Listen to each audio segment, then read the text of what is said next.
Testing, testing, testing, testing, testing, testing, mic check.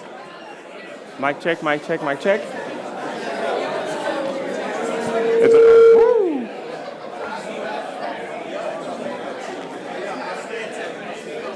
Woo! Good morning, everybody. Of course, the gamers are late. Snare, please, come on. You can be on time to play ranked with a friend. You can be on time here, hey? Good morning, everybody. For those of you that don't know me, my name is Glenn Casella. I am the owner of Nibble Esports, and I will be the MC for the next few days. You'll hear my voice a lot, not too much of it, hopefully. If it's annoying, the water's there. You can jump out, go for a swim. But otherwise, everybody, welcome to Africa Games Week. This is day one. Woo! I think it's safe to say we've all had a lot of Zooms and our meets, so I think it's quite nice to just see people again. Sucks for me, I can't make mistakes, so it's all live, but it's okay. I can't mute myself. We're here. We're going to get it going. We're going to get started. Just a few house rules before we kind of get underway, and I bring a few amazing people on stage. In terms of bathrooms, they're going to be there on the left. The gents are on the left, and then ladies will be to the right. So just make sure if you go down to the left there, those are where the bathrooms are. With regards to food, all the food here is halal. So just so if anybody is worried about that, everything is halal. In terms of coffee and tea, that'll be available. I'll be doing this a lot, just flipping my hand. The technical is like, he did it again. I'm sorry, I'm starting off. It's day one. We're warming up. In terms of coffee and tea, that'll be at the back. If you know who Penny and Cindy are, but if you go down all the way to the back, coffee and tea will be there. On top of that, the West Grow meeting area will also be at the far back, so just make your way there if you do have meetings set up during the course of the day. If you're looking for the Wi-Fi, there is a board with the Wi-Fi username and password. It's a little bit down there, so towards the back there, but in this room. So after that, you can just sort of head through there and take a look at the Wi-Fi. But yeah, that's everything. I'm really, really excited. Africa Games Week is definitely one of my favorite events. I'm just getting to meet a lot of people that are passionate about gaming and content creation and everything in between. So really excited. There's a lot of amazing talks, a lot of amazing workshops. Your phone's banned. Please hand it to the front. Thank you very much. Let me check. My phone's also on silent, so I haven't banned myself. It's going to be uncomfortable. But right, look, we're kicking off. I'm very excited. I want to bring a few people on stage. Jen Leloup, Dave Weston from Mobile Growth Summit. Please come join me. Glenn Gillis, another Glenn I know, and both double N's, please. We've spoken about it, let's get it right. Glenn Gillis from Games for Change as well coming on stage. We've got Nick Hall, Make Games Africa. We've got Rex Burden himself, Africa StreamCon. And we've got Aluta Nal, the creative director, who will be heading on. Welcome, everybody. You can all stand in a group there. So I'm going to be handing over to each and every one of you just to give a little speech, say a little something, talk about what you're excited about for Africa Games Week. You have the mic, so please, Glenn, take it away. Yeah, thank you, guys, and super excited to be here and share with you the launch of Games for Change Africa. So we're running the Impact Gaming stream. Today we will be in the room B at the back there, and we're going to be changing the world. So I would love for you to join us. Games for Change is all about games that have a purpose other than pure entertainment. So, as we know, Africa has got all of the world's problems, but I also think that we have many of the world's solutions. And so, over the course of the next couple of days, we'll be sharing tactics, knowledge, building the ecosystem, and really thinking about how we can drive social change, learning, educational goals, and find sustainable business models.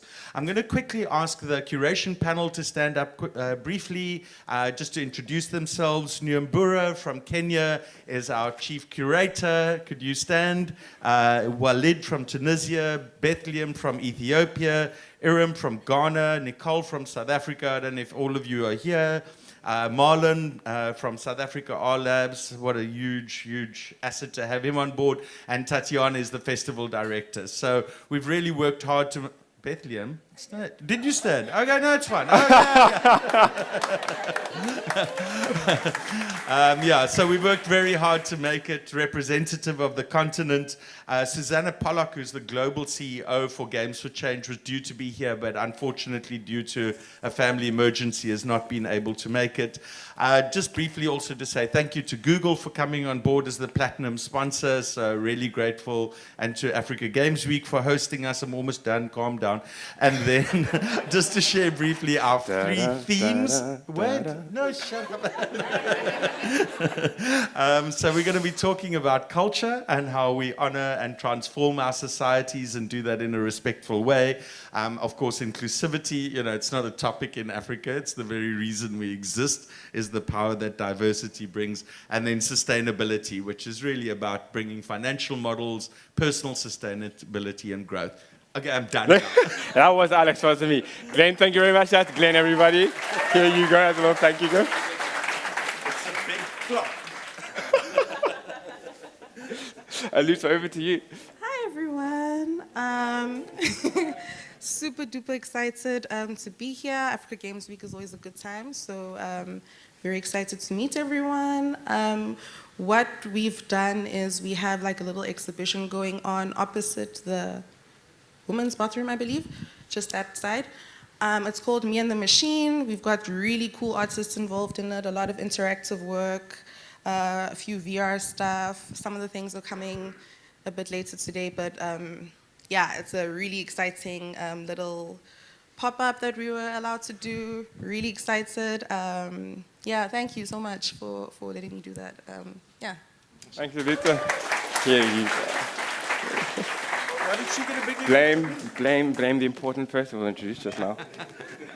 Rex, over to you. Cool, thank you. Thanks, Aluta. Aluta came on as our creative director this year, so we are super excited to have that part of our event involved.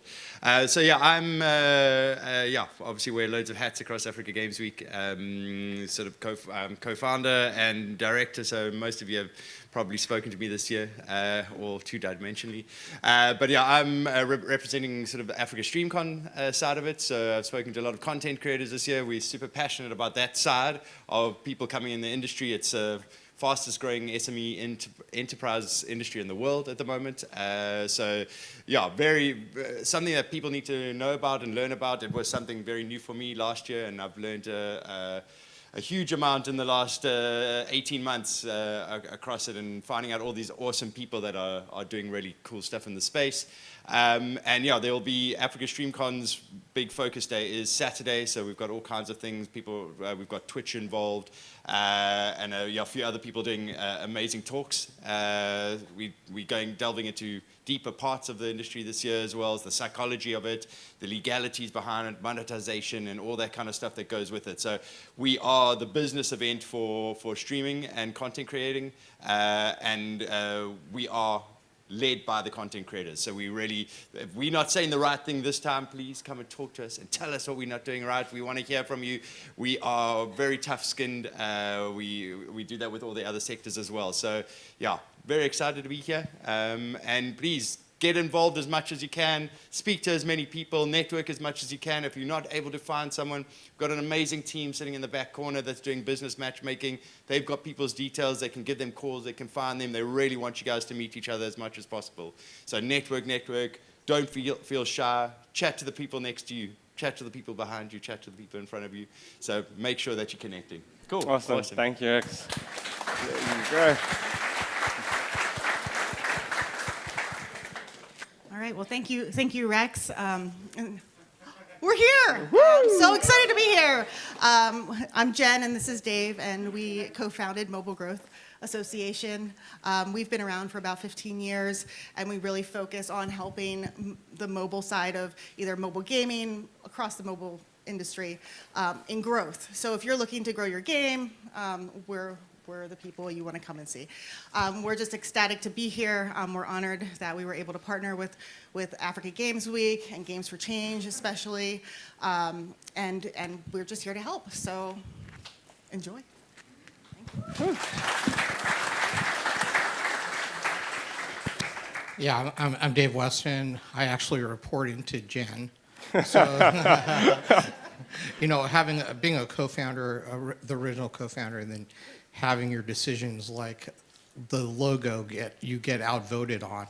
It's been it's interesting thing. So I generally handle the international expansion and strategic partnerships and strategic speaker outreach for our events.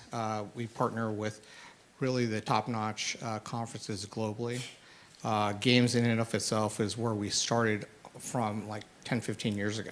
Like 15 years ago. So it's hard to believe that. And some of the things that we're going to be bringing forth this year is really how do we democratize the content that we have. And so you'll see us next year with, you know, training modules as well as an app and things of that nature. And other than that, one thing I wanted to mention too is that we're a women-owned and operated company. So I think I'm one of only 2 guys in the entire company. So how's that? So, and that's that. We're really excited to be here. Cape Town's first time. It's not what I was, you know, we didn't have any expectations, but it looks spectacular. And look forward to meeting you all. Thank you. Awesome. Thank you very much. So just as a final point, all the Mobile Growth Association stuff will be happening in this room today. The bulk of it is happening today, and I think there's some follow-on stuff tomorrow? Yes? No? Just today. Just today. Games for Change tomorrow, yes. So hi, I'm Nick. I'm one of the co-founders of Africa Games Week, and I do a bunch of other stuff. If you've been in the games industry at all in South Africa, you probably know who I am. I'm here wearing my hat as representing Make Games Africa, the oldest running conference that we've had under the Africa Games Week brand. It's the thing that we started off with, and that's more focused on the business of games and game development in the entertainment space. I am so pleased to see so many people here today, a lot of old faces returning, and a lot of new faces, people that I've been trying to get here for ages, so welcome all. We'll be doing most of our stuff on Saturday, but we've got some workshops and things happening on the Friday as well, towards the end of the day. I'm looking forward to it. I hope you all have an amazing time. Welcome to Cape Town. And then a very quick shout out to Alexandra, our festival. Come on stage, come on.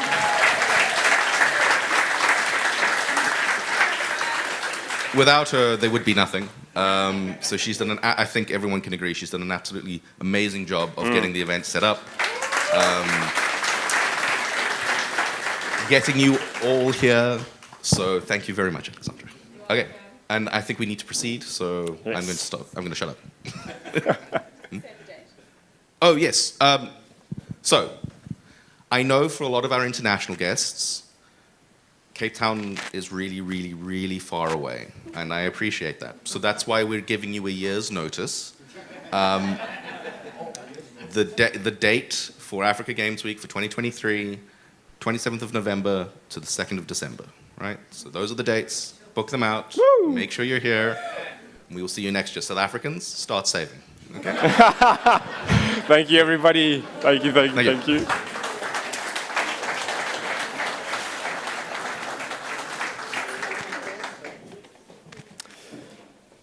Yeah, it's been it's an amazing team. Alex absolutely is my boss for the next couple of days, which has been fun. But as you can imagine, everything looks absolutely amazing.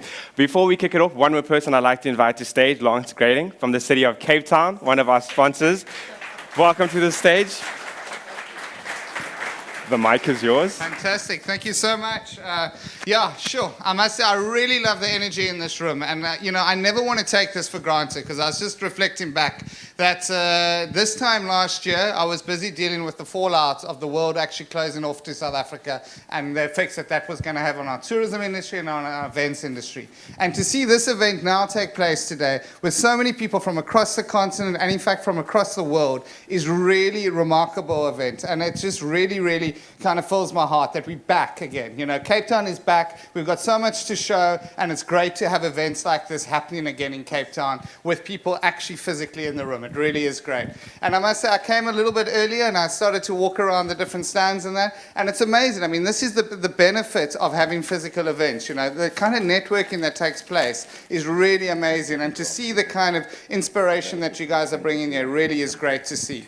So I must say, look, I don't usually give these speeches. It's usually my political leader, Alderman Force, that gives these speeches, but unfortunately he's lost his voice. And as a politician, that's an occupational hazard. I think it's really holding me back. But it really is an honor for me to now, on behalf of the City of Cape Town, to open this event and to say that we're proud sponsors of the African Games Week. And why are we proud sponsors of this? So I must make a confession. I'm not a gamer. Don't shoot me, but I'm not a gamer. But I do have a 6-year-old, so I suspect I'm going to become a gamer fairly soon. So it's probably going to happen soon. But the reason why we're particularly interested in this industry is that I think it brings together so many of the different parts of this ecosystem that I think Cape Town really thrives in. So, you know, we've got great design studios. We've got great animation. We've got great tech startups here. In fact, with the Endeavour report, they found that Cape Town, including Stellenbosch, has the most tech startups on the African continent. So we really are a great tech hub.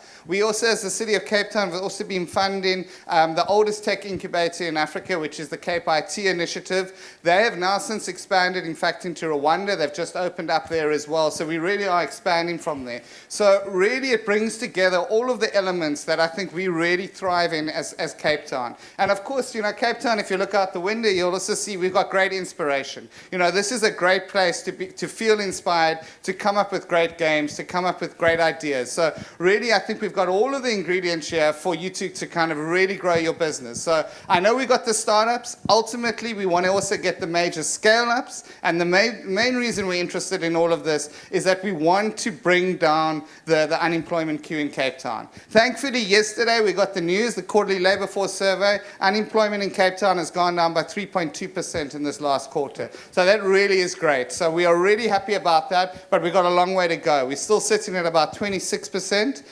My vision is to get Cape Town's unemployment into single digits. I think we can achieve it. It's going to take a lot of hard work, and it's industries like this that can help drive our economy, drive our exports, increase the demand in our economy, and bring down that unemployment rate. So really, as a non-gamer, I'm inspired by everything I see here. I love the visuals. I love what I see.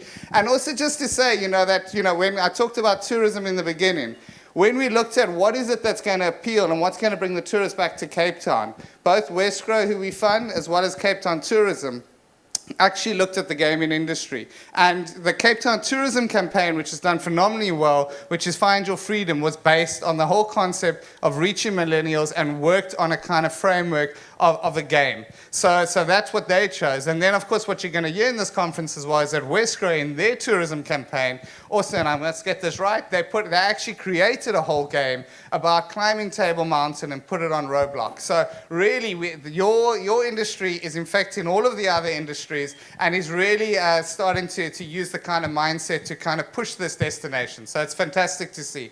So once again, thank you. And yeah, as the City of Cape Town, we are proud sponsors, and I wish you the best of luck for this conference. Thank you so much. Thank you. Here you go. Lance, when your 6-year-old is ready, we can play some Fortnite. I'm ready. I'm there. Don't worry. I don't want to hear any boos in the crowd. There's no bad games here. We like Fortnite. Come on now. Let's keep it rusty, please. Come on. Cool, everybody. Before we kick off, one last thing I just need to mention to the students that are going to be taking part in the game design sprint. Please can you join Glenn and Walid in workshop room 1, if there are any. That's what I said, yeah. So in workshop room 2, if there are any of the students here, if you can kick off before I introduce the first speaker. So Impact Gamers, up. Let's go. Get sprinting.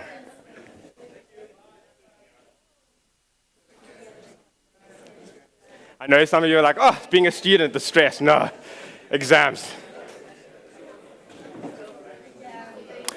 I'm introducing now.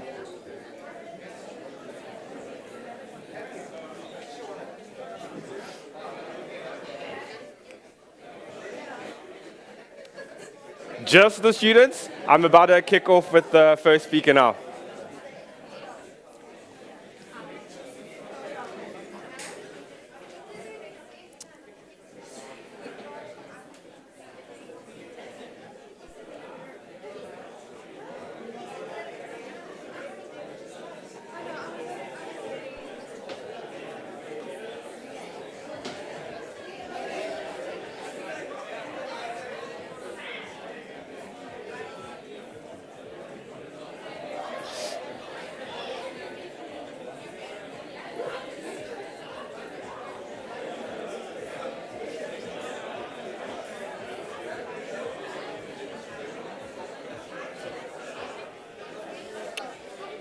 Okay.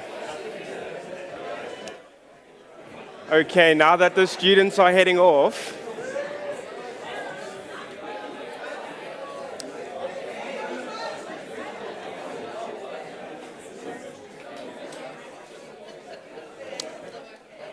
all right, everybody.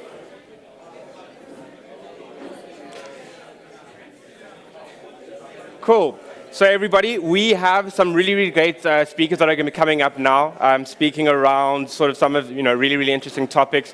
Again, as you've seen some of the discussions that will be coming up, a lot of exciting conversations are happening. I'd like to kick off. The first speaker is going to be Andre Culligan from Solar. He will be speaking about video game distribution and monetization. Please come on stage, welcome him everybody, and give him a round of applause. Thank you. Thank you very much. Hello. Okay, they have just stolen our audience, and more people are leaving. Nobody is interested in monetization and real money? Okay. But okay, I know the developers quite creative guys, and sometimes, last things they think about is just money. But okay. Actually, my name is Andre Kalugin. I'm regional director for Xsola, for MEA region, and for CIS. And I'm here really not to sell, right? I will try to minimize my sales speech, but I'm more here about to share our best practices and show what modern instruments and approaches you can use to monetize your game outside of standard, classical platforms like Steam, mobile stores, and so on. Actually, we at Xsola, what we do, we help developers to monetize their games across different platforms, across geographies, using multiple, even hundreds of different payment methods. And what we do, we provide services that really help developers to focus on creative process, on game, right? On what you do the best, while we take on our shoulders the whole burden of managing taxes, payments, chargebacks, and so on. But really, what we will discuss today, again, what are alternative ways you can use to monetize your products. Enjoy new payment possibilities. Enjoy more per transaction. Enjoy expanding into new worlds. Enjoy it all across mobile, PC, and web. Enjoy the game. Welcome to Xsola, a global video game commerce company. Okay, you've just seen how modern society and how people around the world choose to pay in different ways. And actually, it's very important to take into consideration local payment methods if you want really to be successful around the globe. We see that people today use absolutely different payment methods to pay for everything, for food, for entertainment, for content, for different kind of physical and digital goods. We use credit cards, we use national payment platforms, digital wallets, we pay using our mobile phones and so on. And really, we see that world become more and more cashless. And actually, we have some numbers about MEA, and we see that lockdown made significant effect that mobile payments became more mobile and cashless, and we see that by 2023, 7 out of 10 payments will be cashless. If we look on the global scale, we see that annual increase of cashless payments is around 18% year over year, and by 2025 there will be 1.5 trillion of transactions which are done without cash. So you may ask, okay, why it's important for me? Why do you deliver these numbers to me? So actually, we believe that it's important to consider these trends as you would like to benefit from current trends. So, and what we are talking about, it's about considering new distribution channels, new sales channels for your software. What new ways you can use to sell your games, to sell your digital items, to sell your virtual items, and increase, your target audience. So, and let's start with super apps. So, what is super apps? So, we actually see that, in many cases, people want to pay for product and services easily in one place. And people want to top up the mobile phone balances, they want to purchase content, they want to purchase tickets, they want to purchase and order food, and order taxi, and use financial services, while they stay in unified and secured environment. And what we see today, we see, strong motion in terms of, all-in-one digital ecosystem, all-in-one digital experiences. And we call those experiences super apps. And today, they become deeply integrated into people's life. So again, super app is all-in-one digital experience that allow you to give you access to different kind of purchase and consumption scenarios. Services, e-commerce, networking, food delivery, financial services, and so on. And we see that today, billions of people use these super apps. So right now, super apps is a very hot topic in Asia, but we see that this momentum really goes big in the rest of the world. We see that today there are around 200 digital e-wallets that in near future will become true super apps. And one of the most important and valuable thing about super apps is that security and safety.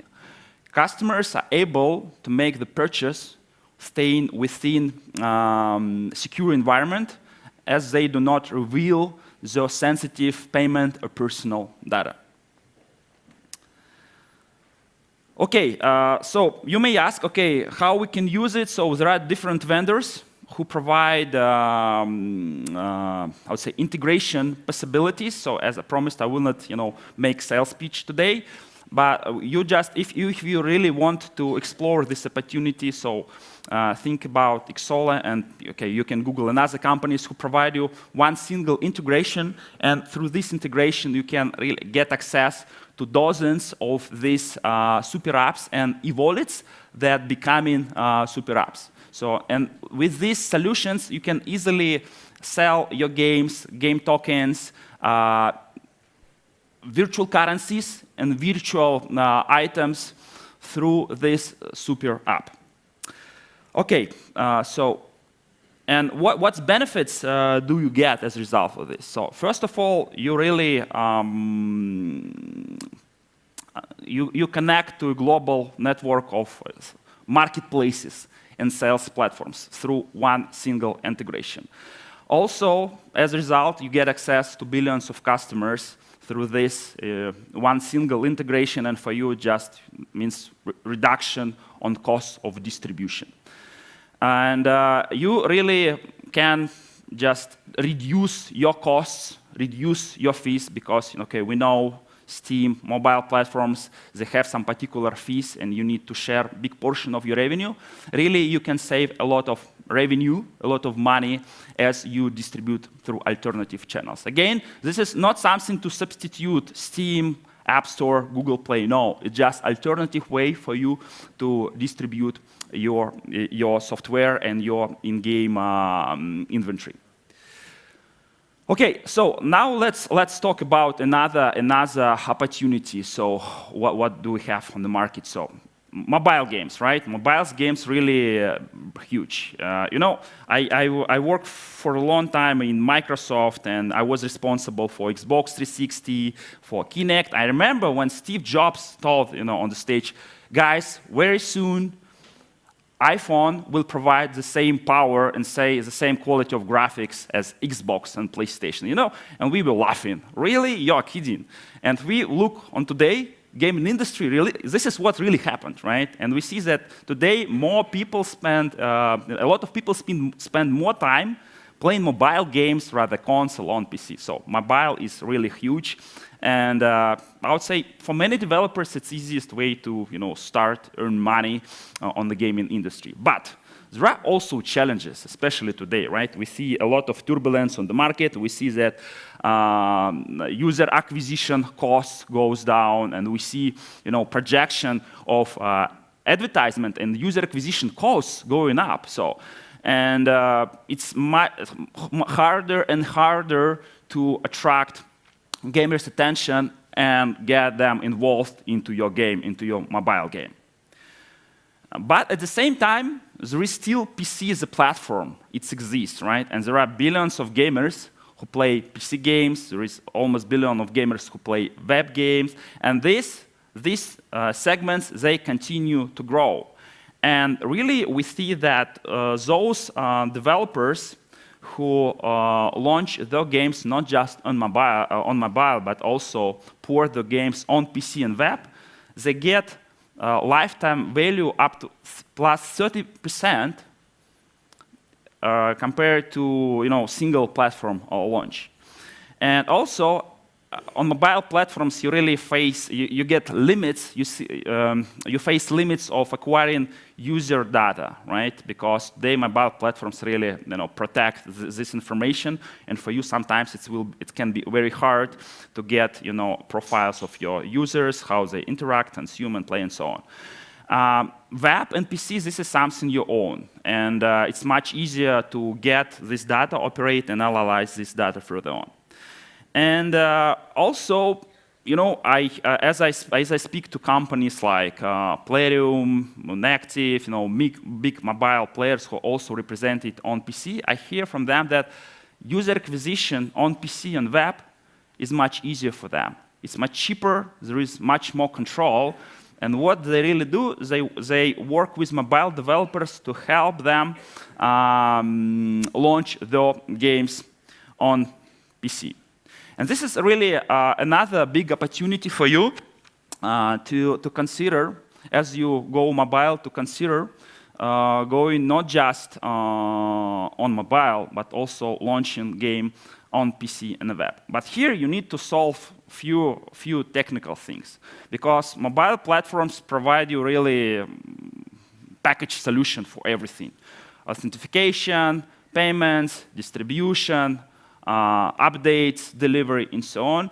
And it would be really resources consuming to solve these things by ourselves. And there, vendors like Xsolla can help you with closing these things. And actually, another reason why you should consider going PC is really capturing attention of gamers on the markets where do they have huge PC install base. Actually, I have few partners who are mobile first. They have mid-core games, and they want to go China, right? And China, it's a highly regulated gaming market. It's not easy just to launch your game in China, but for many developers, China is now it's a golden spot. They want to be there just because of more than 1 billion gamers. And at the same time, these developers see that their Android, packages, are downloaded from different marketplaces, right? Kind of mobile kind of piracy. They want to monetize these games. They see that a few thousand of daily users or dozens of thousands of daily users in China and Southeast Asia. But as these packages, they downloaded from Google Play Store, they don't have implemented mechanisms for managing transactions, to making in-app purchases. And here, again, you can use vendors like Xsolla to resolve it and enable payments for these applications that you distribute across different marketplaces outside of Apple App Store and Google Play Store.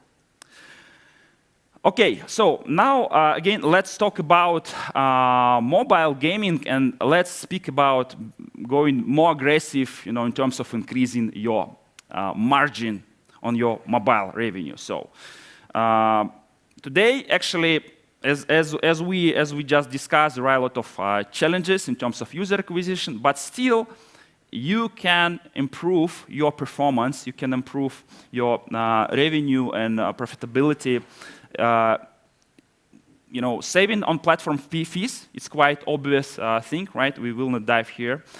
You can monetize your players more effectively, giving them different kind of offers, time-limited offers, making comprehensive live ops execution. And also, you can increase amount of paying users. And let's discuss how you can pursue these opportunities today. So really, what we do today with partners, with big partners and mid-level partners, we launch together with them web shops. And web shop is your white label store where you sell your in-game currencies and in-game items. Idea here not to substitute your in-game store that you operate using mobile platform, but idea here to give alternative distribution channel for whales and dolphins who are really engaged with your game, who spend a lot of time and spend a lot of money. And the basic idea here to improve your margin, right? To reduce your fees and allow you to leave more money in your pocket. So let's have a look how it works.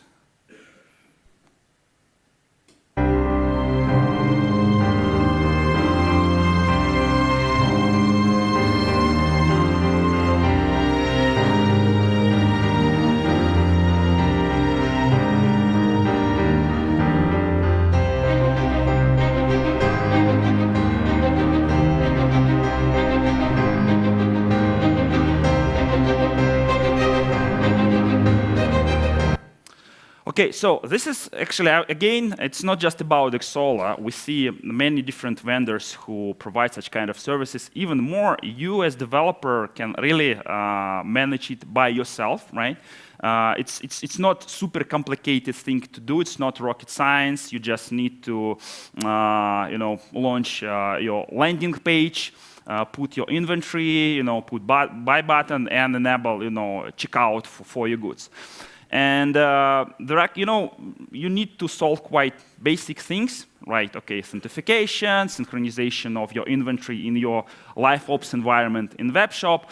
You can, solve these things in different ways. Again, I'm here just showing you best practice.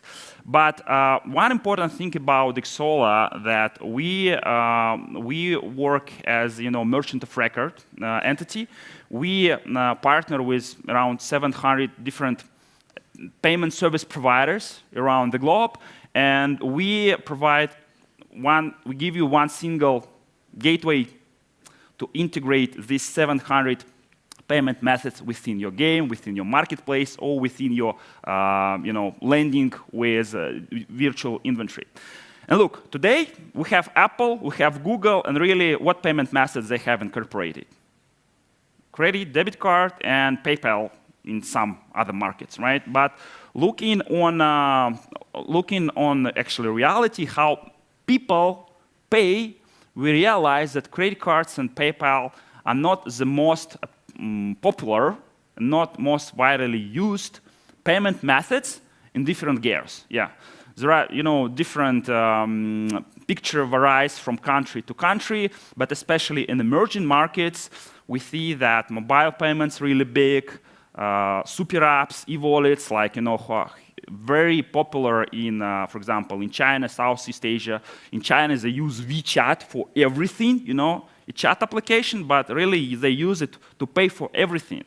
Exchange money, make money transfers, purchase online, purchase offline, and so on. And so why it's important? Because it's all about expanding your audience. It's improving, reach, making reach easier.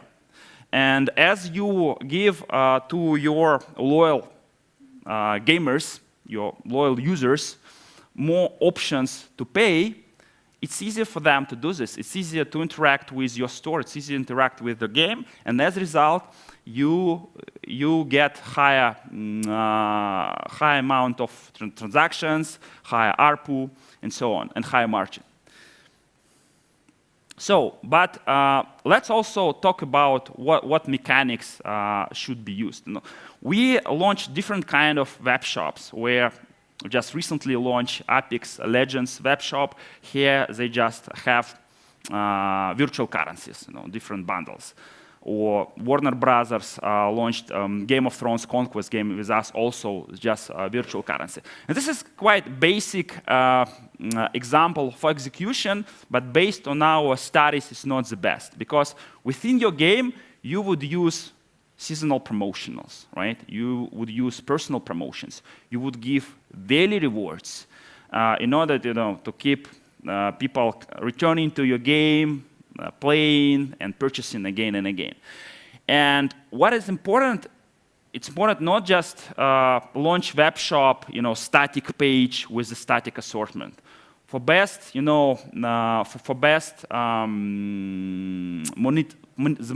best possible monetization and for best commercial interaction with your gamers, you really need to clone those live ops things that you do within application, clone them within web shop. And with platforms like Xsolla web shop for mobile, you really get this variety of instruments to have daily offers, time limited and personalized promotions, manage subscriptions, discounts, and so on. Really, again, it's very important to create this, to make web shop alive.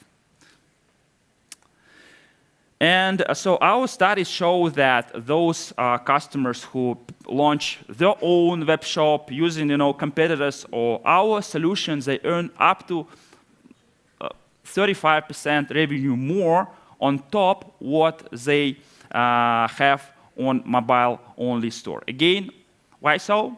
Because better margin, because you should not share big portion of your revenue with platform, higher reach of gamers because of diversity of payment methods, and the third, because of availability of comprehensive promotional and live ops features. And I just would like to show you a few examples how it can be executed. So what are strategies there? You can see example of web shop on desktop, on mobile pages. It's just mobile first-person shooter, Modern Strike. And what they sell there, they just sell consumables, battle passes, upgrades, and so on. And this web store is created on Xsolla Site Builder, really automated tool to create selling landing page. Also, there is example how developers utilize bundles, utilize offers. It's not, again, just static page with basic assortment, but really promotional dynamic page with bundles, seasonal offers, daily rewards, and so on. And this is example of a web shop that developer created by himself. So they still use Xsolla to solve some underhood things like transactions and so on. But front end was created by themselves. They wanted to clone UX that they have in mobile game and make web shop very similar to UX that what is available in mobile game. So it's also possible to do. Okay, so again, web shop, it's a vast opportunity for you to improve your margin, to enrich your target audience and use diversity of promotional mechanics outside of your mobile store. Okay, so just to round up here, we discussed today 3 things that you can use to, I would say, manage kind of guerrilla kind of marketing and finding new channels and finding new niches for your software, for your games. We discussed digital distribution hub that allow you to distribute game within super apps. We discussed multi-platform publishing opportunities as you may migrate your mobile game to PC and web. And we discussed also web shop just quite obvious thing to go big beyond standard mobile platform stores. Okay, thank you very much. So we're here for 3 days, so we'll be happy to meet each of you, discuss details, maybe some objections, maybe you disagree or have questions. Please reach out to us and let's talk. Thank you.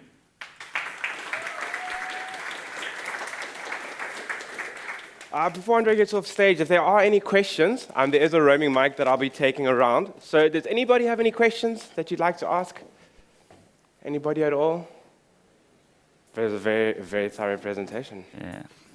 Okay, cool. Andre, thank you very much. Thank you.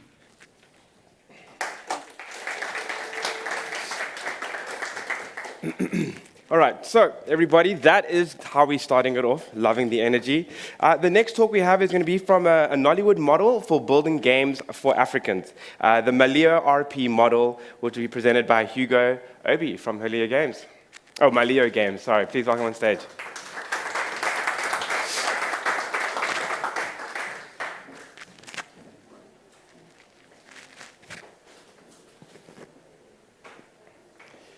Do you have a... There you go. It's on already, or you can use the lectern. Which one do you prefer? No, just hold on, that one. Yes.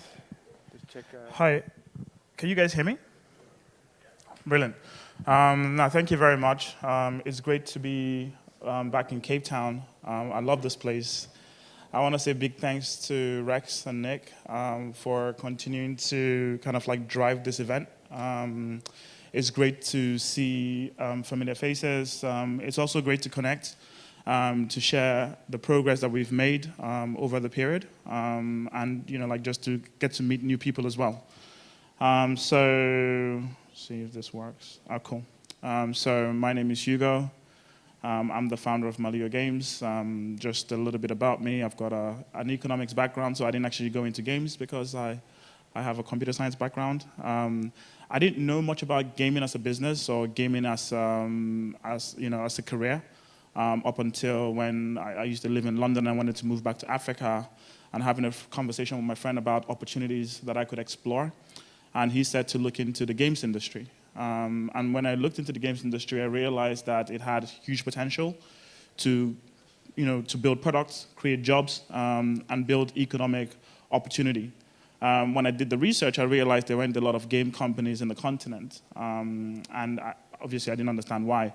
And when I speak mostly about Nigeria, which is where I'm from, and most of sub-Saharan Africa. I know it's different for different markets.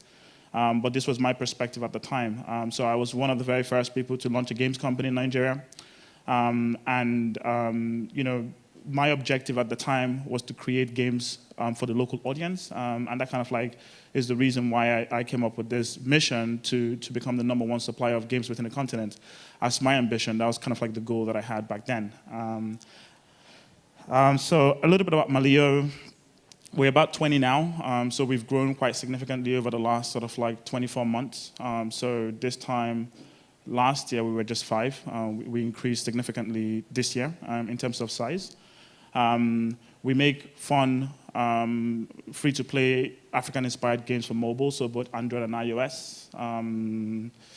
Our most popular game is a card game that is based around a very popular tabletop game in Nigeria called What. So we've built that. That's a very successful, well, not successful, but that's the most popular game that we have within our portfolio. And the team is actually distributed across 4 different African countries. So we have team members in Kenya, Cameroon, Ghana, and Nigeria. And that's kind of how we've been growing more recently in terms of having this kind of footprint across the African continent. And key to our strategy is talent, right? So there's been a big talent challenge for our growth. So the markets are very different, and I'll speak a little bit about how we were building games before and how we're building games now. So in the past, when we started, we found it really difficult to find technical talent. So these are developers. So there's a lot of creative talent. When we came into the market, that was the case. It was easy to hire artists, UI designers, UX designers, and stuff like that. But hiring engineers was very difficult. So in the past, we used to outsource most of our development to Eastern Europe, to India. And that was how we were able to build some of the content that we built. We always struggled to find competent developers within the local market.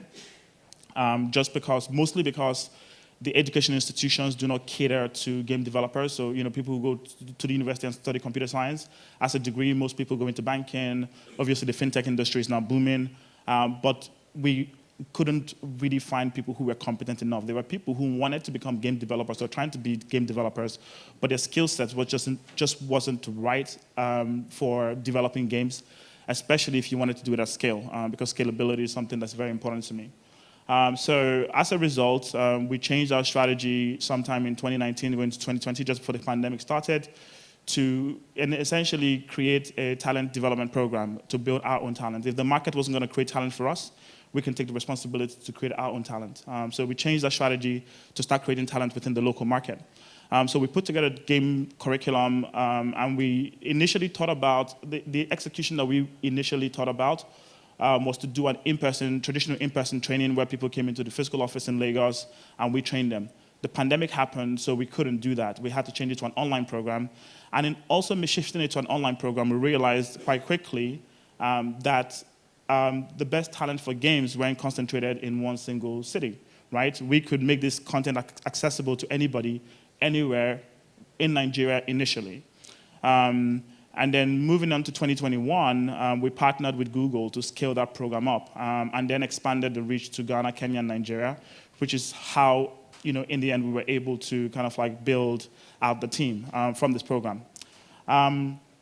So obviously, you train people on game development, and they have kind of like what I call rudimentary skills. They have the basic skills, they understand basic principles, they can apply themselves.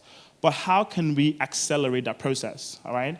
How can we accelerate their learning so that they can learn faster? How can we ensure that they have diverse range of skills? So, we don't spend 6-10 months building a single game.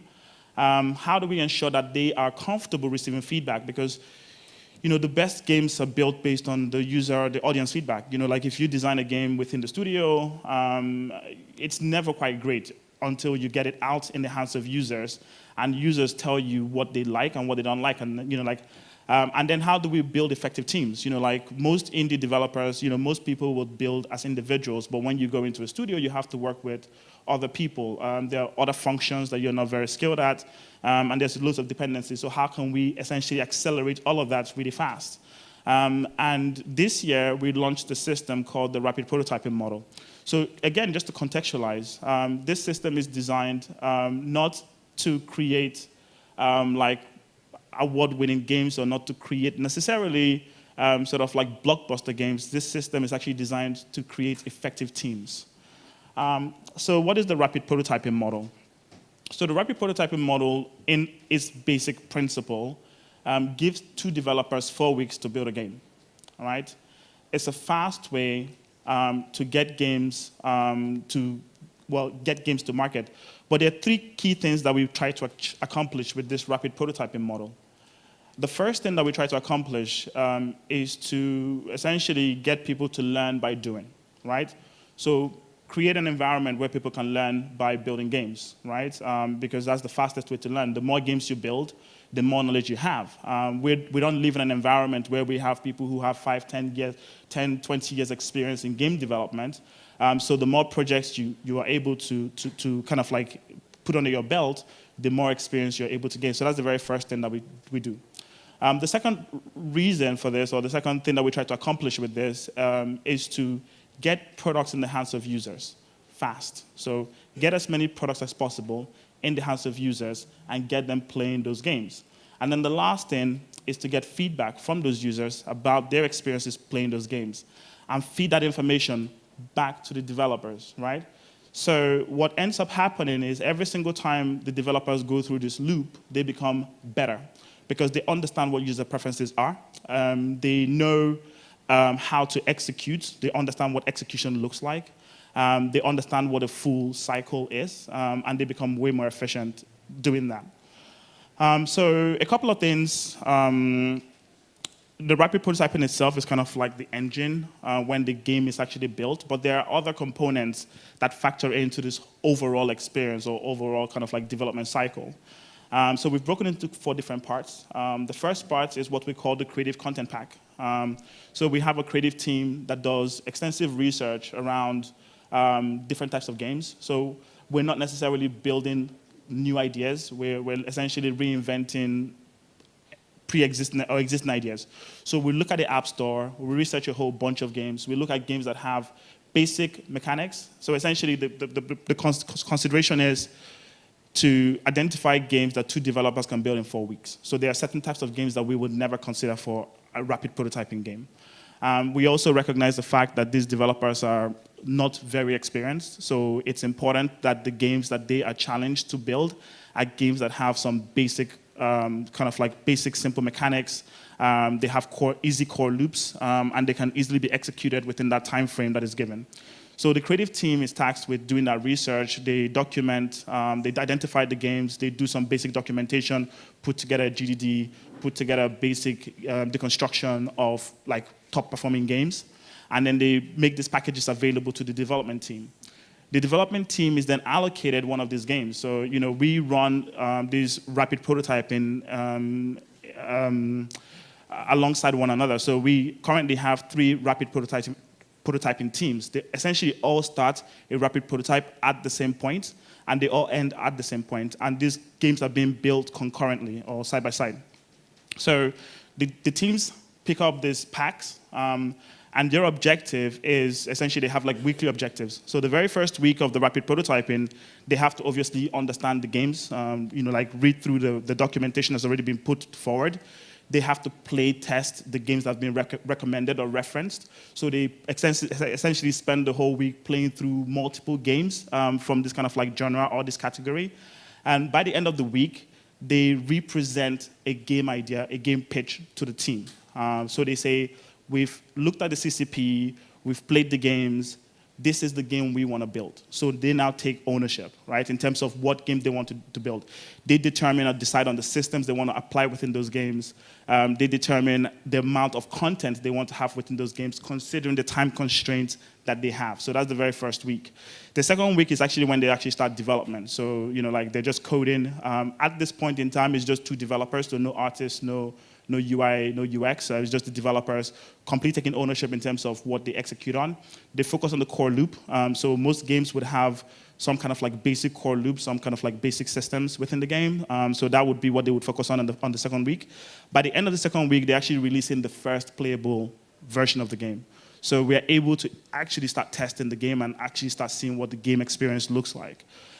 They get some feedback from us. They get a chance to refine that. By the third week, they start focusing on clear play objectives. Like again, these are simple rudimentary systems that most games have, and way sophisticated game developers understand this. But these are individuals who are just understanding the whole building blocks of building a very functional game. And then the last week, they focused on the first-time user experience for the player.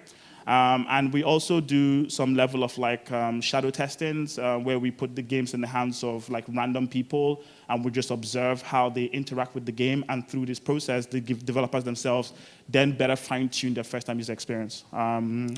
And so that's what happens during the RP itself.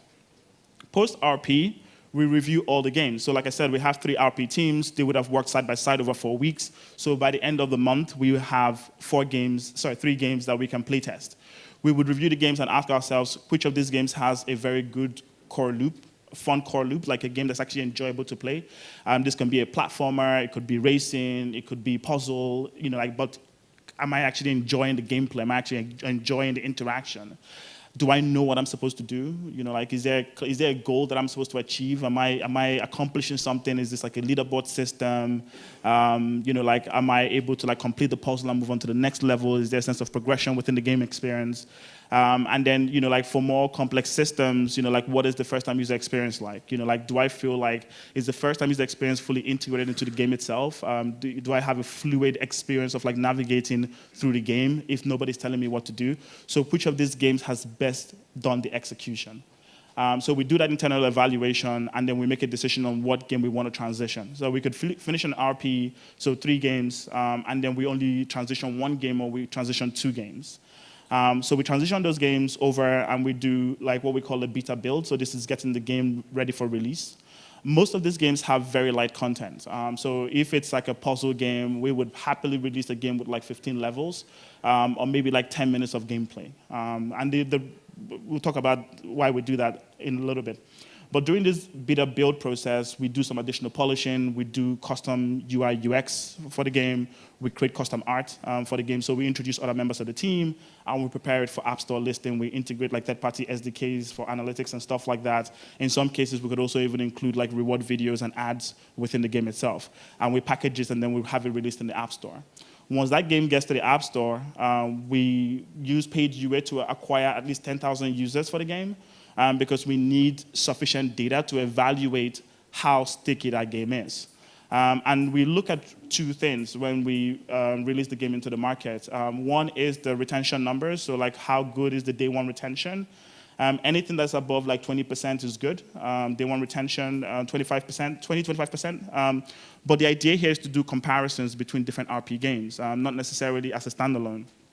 And then we look at the average session length for the game.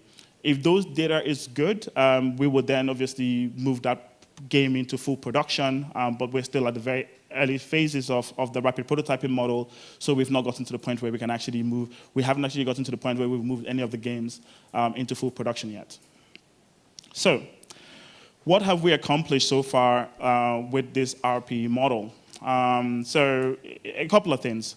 So one is standardizing the process for creating games. When we introduce people into the team, we need to make sure that everybody's working in a similar way. Everybody has a similar methodology. We've done a lot of documentation. We've outlined the process. That process has been utilized multiple times, and everybody fully understands it, and everybody has embraced it, right? So there's a sense of like ownership. The team is, the team is fully bought into this process. So what that means is that if we bring in new hires into the company, those new hires can just align with existing processes that are in the company, and that means that we can easily scale the company, and I'll speak about that in a little bit. Building better teams. This is one of the biggest revelations of the RP process. It's two developers. In most cases, those two developers, not even in most cases, in all cases, those two developers are in two different geographies, right? So we have a team with a Nigerian and a Ghanaian. We have a team with a Ghanaian and a Cameroonian. We have a team with Kenyans. They all live in different cities. The whole team is 100% remote. So, the whole Malio team is remote. We haven't gotten together yet. We're planning to do that in 2023. That cultural differences, they're like infrastructure differences, there's like age differences, background differences, but you would never know this, right? The team works together, works very efficiently. We can also see how highly skilled the teams are because of their ability to kind of like take on board feedback and implement those feedback, understand those processes, work in alignment, work independently, which is to the third point, which is autonomy, right? So the RP model is designed to scale. And what that means is that today we have 3 RP teams. In the future, we could have like 20, 30 RP teams, all fully autonomous, independent, being able to evaluate, make decisions on their own, decide on what games they want to build, understand the process, and just deliver the games within the time frame that is like specified, evaluate the data, use that feedback to improve the games that they make. And it's this feedback loop that actually is enabling us to see how well the teams are able to kind of like self-improve, self-develop on their own. So as an example, the very first time that we did the RP, actually I'll just hang on and speak about that in the next slide. And then for us as Malio, it's about shipping games to market. It's about getting as many games to market as possible. Now, there is a question around the quality of the games that we get to market. There is a question around the quantity of content within those games that we get to market. But our number one objective is to get those games to market, right? And then we can solve the quality problem and we can solve the volume, the quantity problem further down the line. But the objective is to at least release as many games as possible. There are 2 games here that we have released this year. We started the RP in July. 2 games have already been published. Within that, the teams are currently working on 2 more games that hopefully we'll publish. And there is a 5th game that is undergoing further development that we're hoping to do full production on in 2023. So what we've learned by doing all of this, the first thing is failing fast. I know that different studios have different kind of like approaches. Some studios will do production for like 12 months, 24 months, 36 months. Some studios are fully funded, so they can afford to do that. For us, it's really about empowering the team to learn by doing and not be afraid to fail as long as they're learning. And what we've seen is that during the first RP, some of the teams might not succeed the very first time. They haven't really they've not done a perfect execution or implementation of the game idea. They take on board the feedback, right? They dust off their shoulders. They go on to the next project with the mindset of doing, understanding the basics and doing a better job. By the third time they do the RP, they don't need any more guidance. They fully understand how the system works, and they're able to execute and implement the games on their own. The cycle time is so short, and that enables us to achieve so much within a short space of time. Trusting the process, and this is kind of like a blind trust. Because we've been able to evaluate this system, and we can see that this system has enabled people to become better at making games. When the teams came on board, we didn't have this system in place, and we designed the system and asked them to test it out, right? Without knowing what it would deliver, without knowing what the outcomes was going to be. And we're seeing that outcome emerge now, in terms of like building more highly skilled individuals, building functional teams, and sort of like enabling us grow and scale the company. Patience is something that I have had to learn, which is, if people don't achieve the set objective, right, give them time, right? Eventually they will figure it out. And as long as they're committed, right, as long as they demonstrate understanding based on the feedback that is given and they don't make the same mistakes again, we can keep going. And then the last thing is, believing in the data and making data-driven decisions. So one of the things that we instituted is at the end of every single RP, we do a retrospective, right, with the whole team. And we look through what worked, what didn't work, what we should keep doing, what we should stop doing. And one of the other parts of evaluation we do is this self-evaluation, where we ask the individuals to do self-evaluation within their teams, where they evaluate their teammates' performance and also evaluate the project performance, like how well did they execute on each of those. And what we've seen is, initially the feedback was very low, but over time the feedback became better because people started to understand them and improve the systems themselves. And when we release the game to market, we look at the data and the performance of the games, and then we're using that information to feed back into developing and improving the games that we make in the future. So what next for us? Focusing on just the RP itself, there's opportunity for us to improve the process, make the process even better. It could be mostly based on feedback that we get from the teams. So we allow the teams to kind of like inform us on what they like, what they think we should continue doing, what they think we should introduce. So one of those was like the creative content pack came out based on the feedback from the team that if someone can do the work in advance of like doing the research and providing extensive documentation, it actually makes them more efficient in terms of just focusing on the development. I think that we can also look at how we can apply this system to other disciplines. So like on the art side, on the UI UX side, how can we essentially skill people up really rapidly? And then obviously get them to work more integrated into the teams, especially during the overall RP process. My big ambition is to kind of like scale up the RP teams. So like getting it to like 20, 30 RPs teams, like fully distributed across the continent, developing these games with this kind of like very tight schedule and delivering obviously high volumes of games, but also the quality of the games that we produce. I think like over time, we will start to kind of like create better games, like just naturally, because people just become way more efficient, the system becomes a lot more robust, and we can then start seeing not just large quantities of game, but also like high qualities of games coming through. And this mindset for me is extremely valuable because I think that we can also apply the same principle to like monetization, right? I think that there is a preconception, or there is kind of like an assumption that, like monetization is about tools. Monetization is about sort of like spending power. Monetization is about, like quality of content, right? It could be all, it could be none, but if we can like apply different approaches and just experiment, and again, like feed the data back into it, and we can have a disciplined way of doing that, eventually I think we can actually unlock monetization within this continent, which is one of my biggest objectives. And again, take this and transport this. I mean, like, this principle would work, I think, anywhere in the world. Thank you very much. This is yours.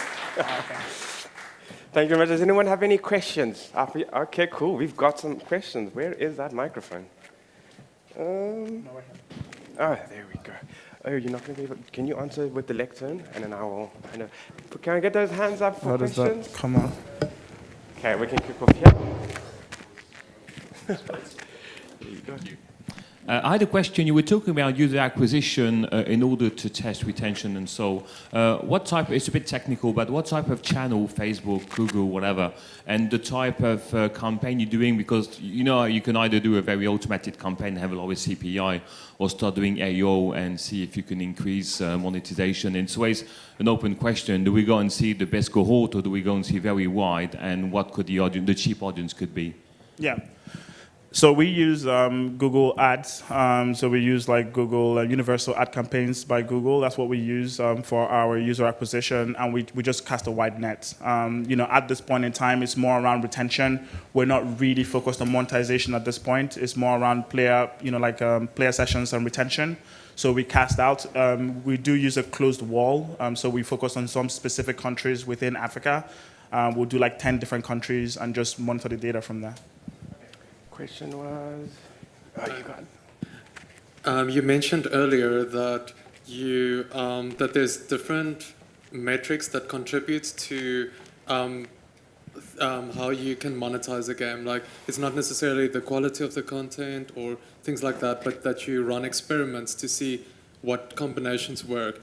What kind of experiments do you run, and how do you decide on what values to attach to monetization, or how to approach it?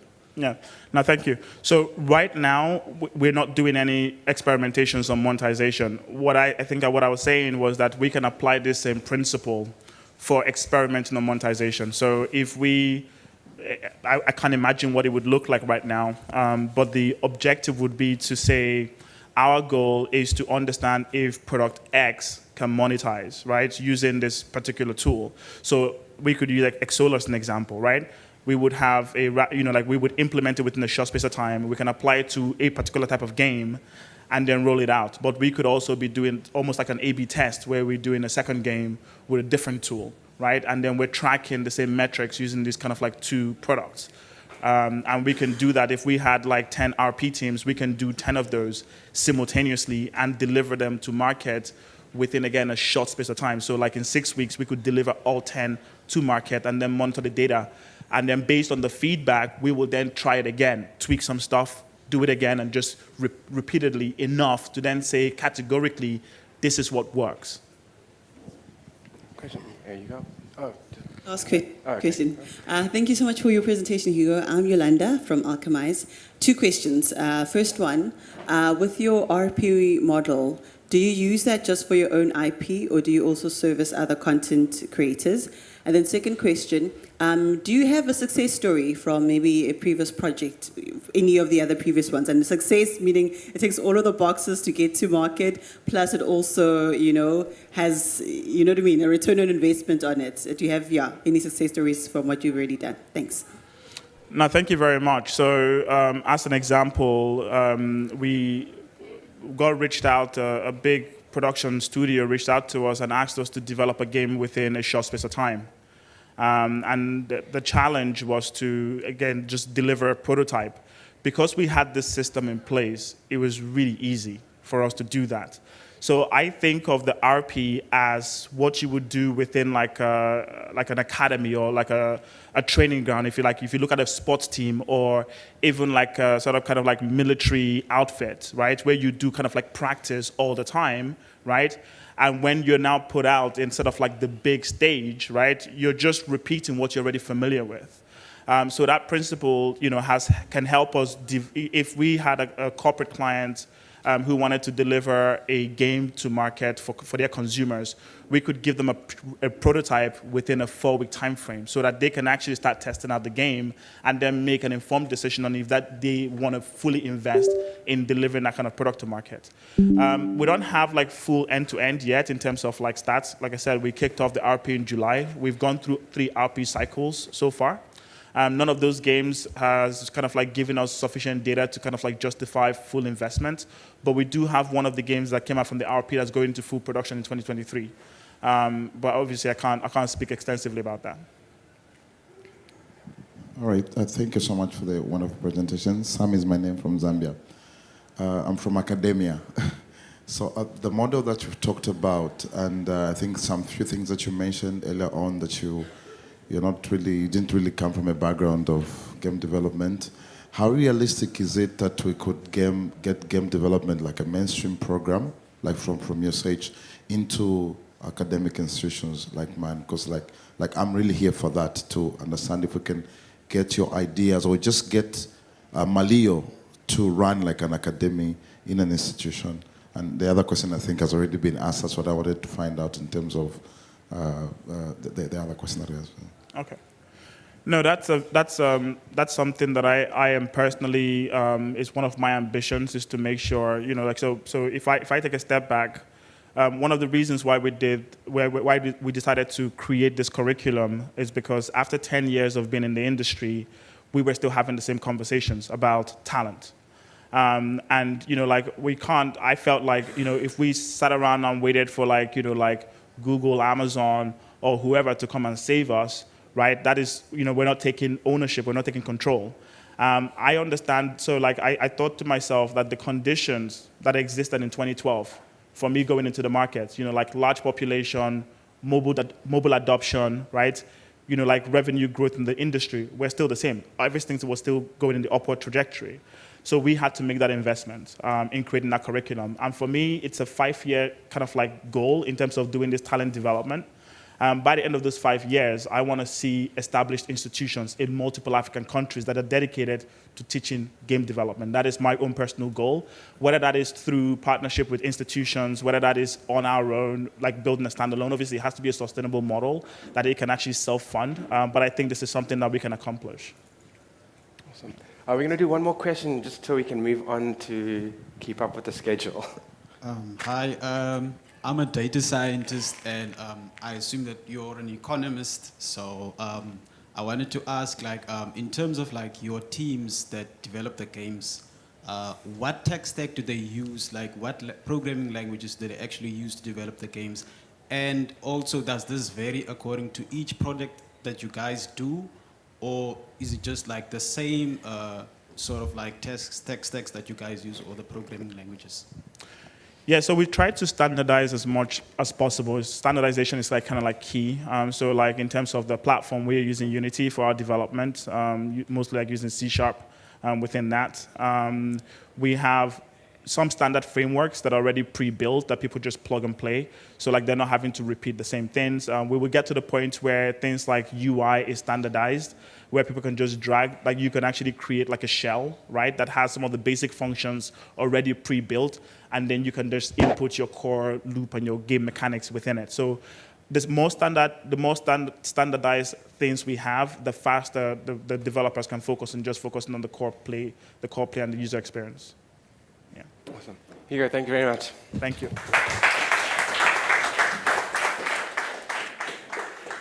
And again, everybody, if you have questions, any more questions, you weren't able to ask them, obviously Hugo will be around and you're more than welcome to have a conversation and further discussion. So we're going to be moving on to the next topic of conversation. It's actually a pretty great one. How to make a hit game. I think it's a question many people have. And that will be presented by Evans Kiragu from Meccan Games. Please welcome to the stage. you want to do lectern, microphone, that one?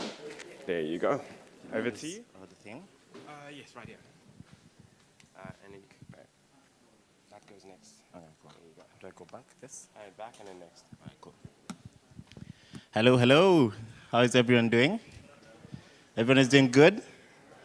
Well, it's my absolute pleasure to be here and be able to present the work that my studio is doing. My name is Ivan Skiragu. I'm a developer at Hut, and the other hat that I wear is that I run a studio called Make Games that is based in Nairobi, Kenya.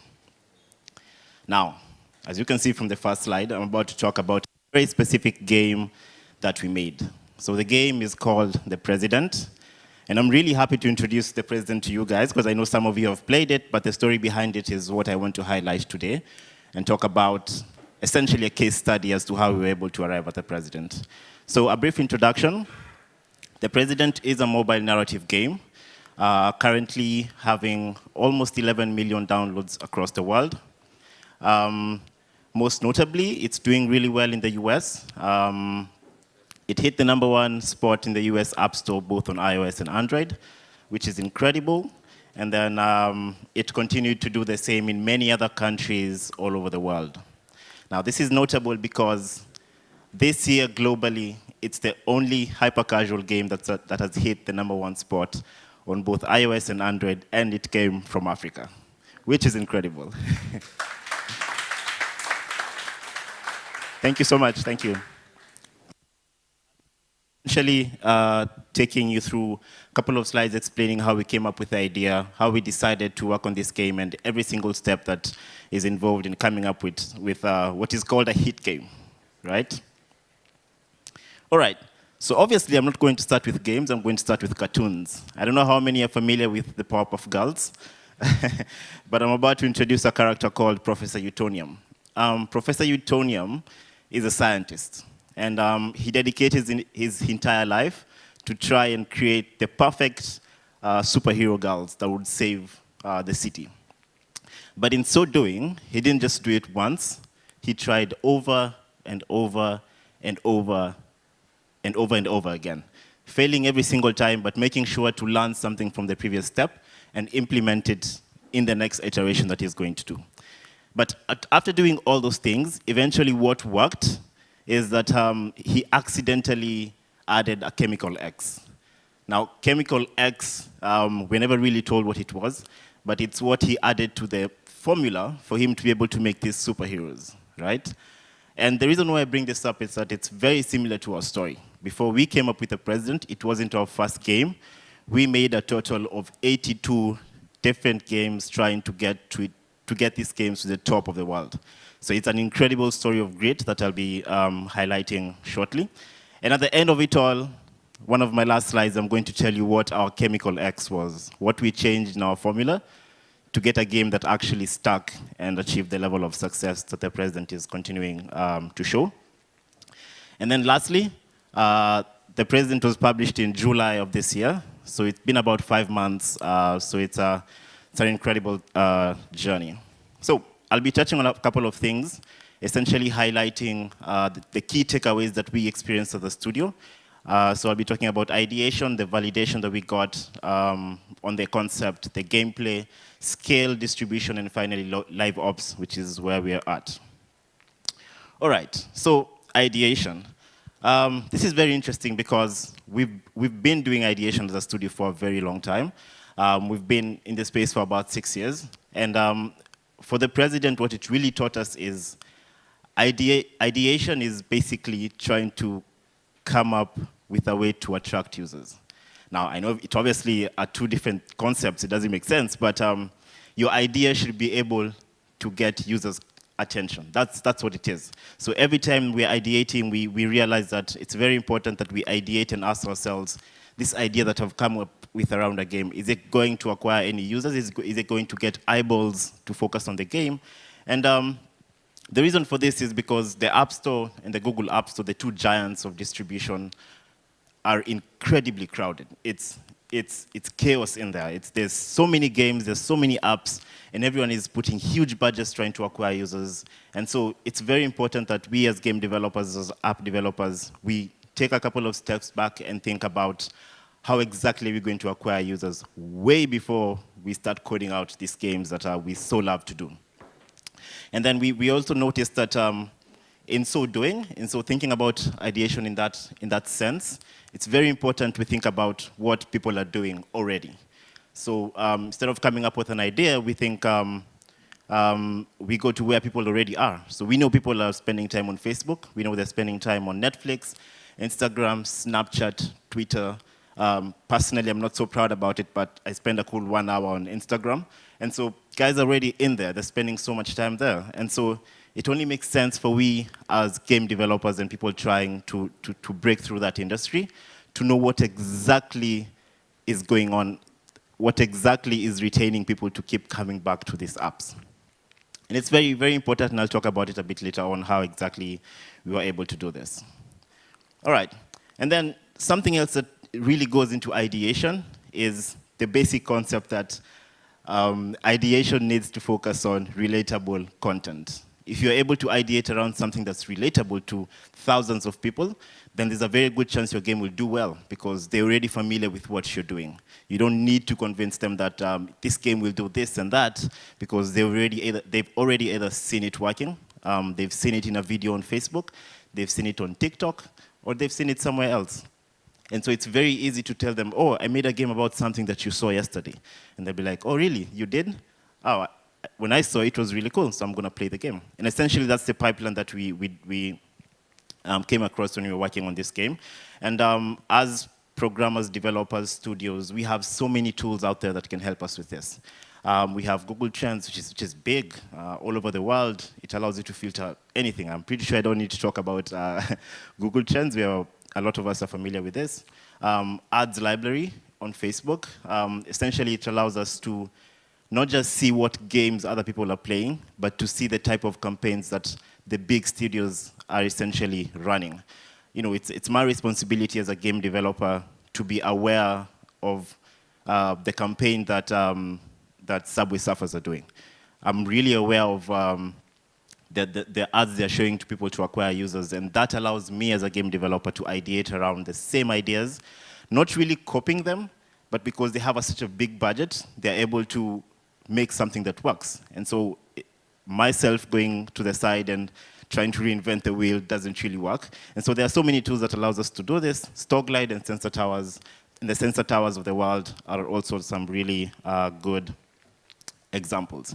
So now let's talk about the president. The journey with the president started this year around the end of February or March, the last few days of February, beginning of March. And the reason for this is having made 82 games, we were already in the market trying to look at what's trending in the US. So we from the word go, we had an idea that we want to focus on the US market.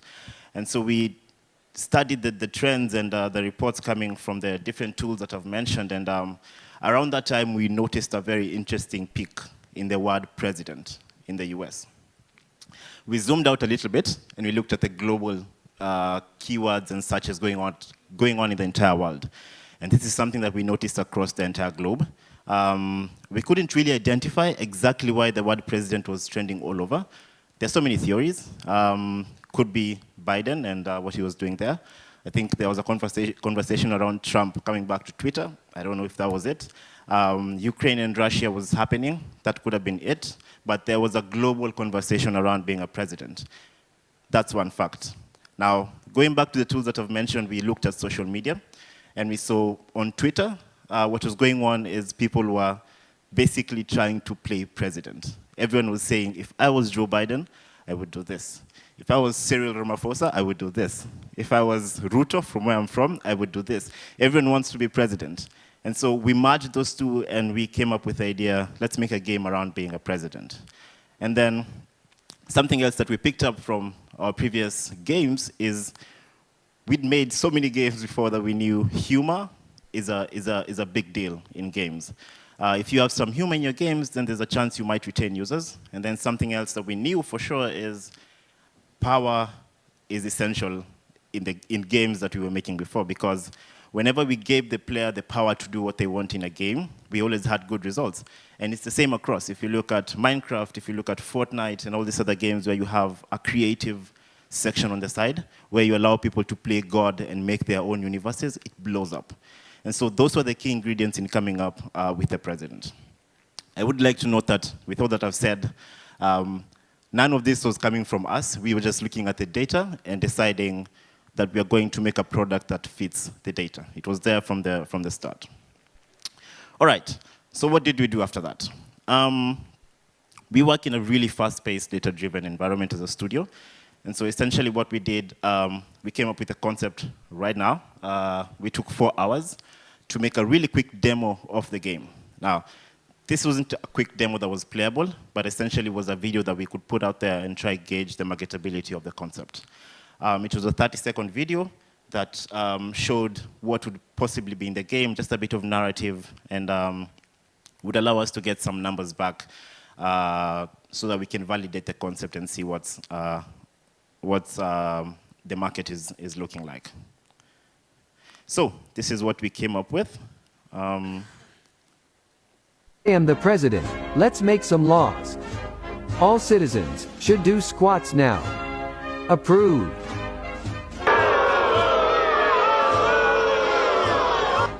Make today a holiday? Approved.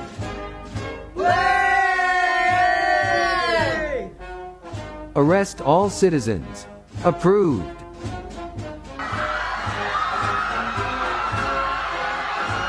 I have all the power.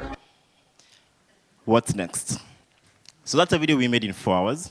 And as I've mentioned, we're just trying to gauge how many people are going to be interested in this concept around being a crazy dictator, absolutely powerful individual that is.